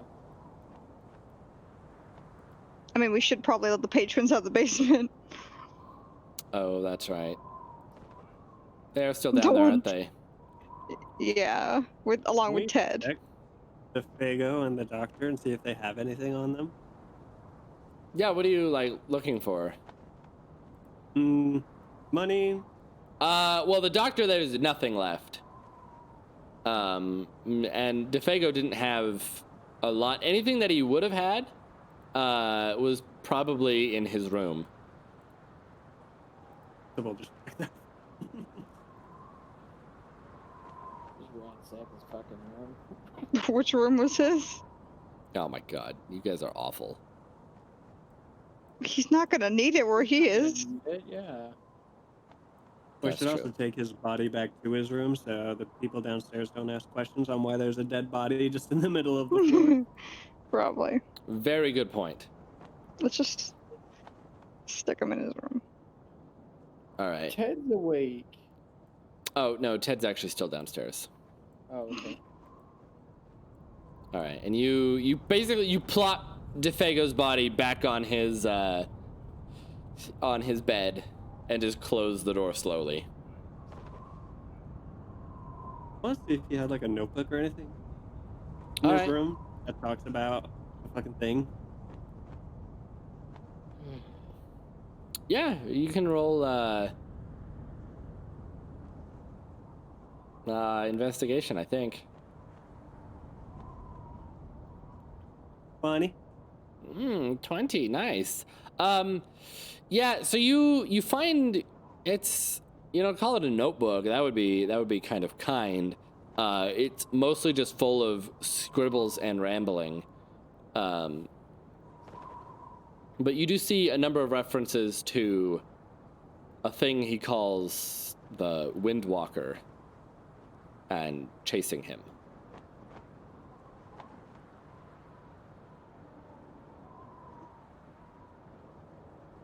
Hmm.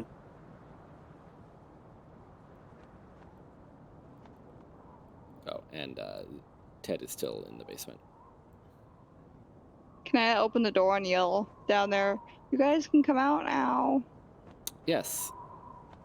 It's daytime. We're safe." There's it there. Close the door. All right. Yeah. And you close the door and lock it.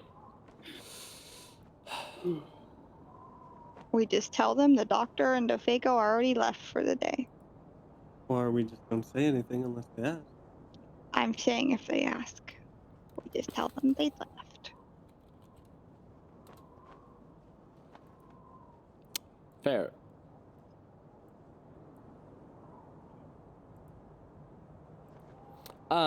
After a little bit, some of the guests come back up and they all return to their rooms. You hear a familiar knocking at your door. All right. Yes, we put out the fire and we just relit it since the sun's coming.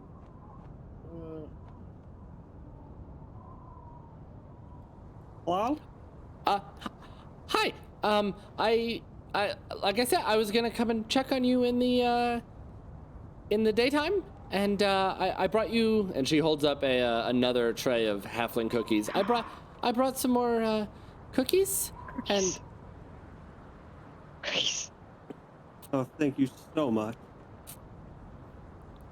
I hope the night wasn't too hard to get through. It was- It was chilly. Yes, Definitely. there was a rather strong storm last night, wasn't there? Yes. It like took me off my feet. It was so cold. Like carried me away. It was. And she like narrows her eyes. Yeah. I have a question for you. Yes. What is it? Did you sleep throughout the entire night, or were you awake? No, I was. I typically try to sleep through these nights. I find it's easier to get through. Understandable. Only asking because something weird was going on. We decided to stay up just to make sure our patrons were going to be fine and taken care of. Heard a lot of like whispering and sort of voices. Strange. I mean, I did hear a couple of things before I turned in for the night. I guess they were just voices on the wind.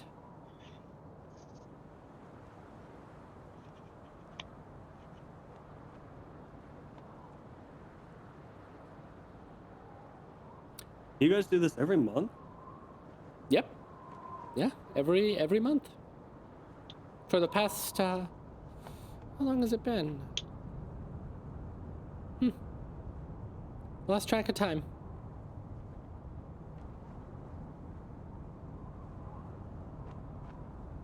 Interesting. Well, I should get back to my my duties as speaker. I'll leave the tray with you. Cookies. And she hands the tray of cookies to Creek. We'll let Creek return the tray when we are done. Thank you. Oh, okay. Have a good rest of your day.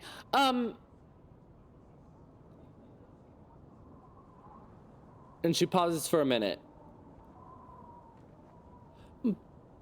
By the way, I got a couple of. I've been meaning to come over and see you, but I've been busy, you know. I'm sorry. I should have mentioned it yesterday when I came to tell you about the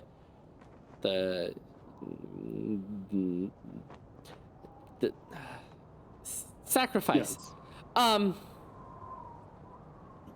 I got a message from the speaker of Caer Konig, a nearby town, and she gestures towards the mountain that looms over Lonelywood. They said they've been having strange occurrences, and they requested the 4 of you by name. God, our names are getting out everywhere. We are the heroes. That didn't take long. As you're stuffing your face full of cookies. Exactly. Well, I mean, it's a bunch of small towns. News travels fast. Anyway, if I'm just passing along the message that they requested you,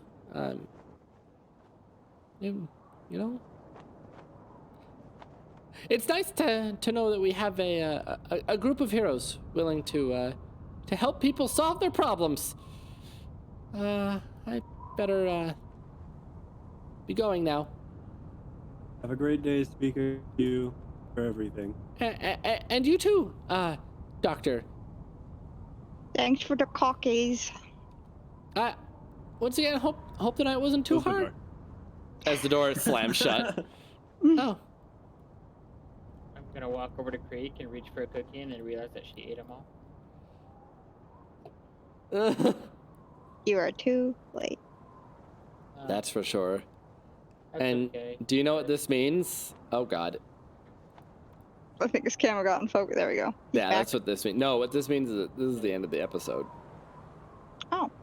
Oh, I want to go cure Koenig. Darth We Madcats don't is wanna about to go fall too asleep. far without Ted. Yeah. That's true. We And my shouldn't. camera will stop unfocusing, so. We'll stop having other things that it Oh, wants to okay. focus on. It's focused on the dark side. don't- Also, turning the camera off and Yeah, turning it it's back not on used is to not my- going to make it focus. It focuses it, but It does fix it though for some reason. Just for a little bit.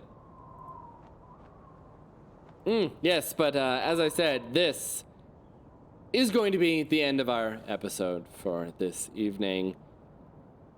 I've been Priceless Gaming, your Dungeon Master, for this spooky good time. With me tonight is my lovely cast, Terror for Death, good night, everybody. Zed the High Self, who was here for a little bit, but then had to go, and he'll be back thanks next for week. joining us. Steam Beth, Bye. and Darth Madcats. Bye, guys. We wish you all a happy Halloween, and beware the thing that walks in the wind. Oh, fuck that thing. It was terrifying. That was actually really scary.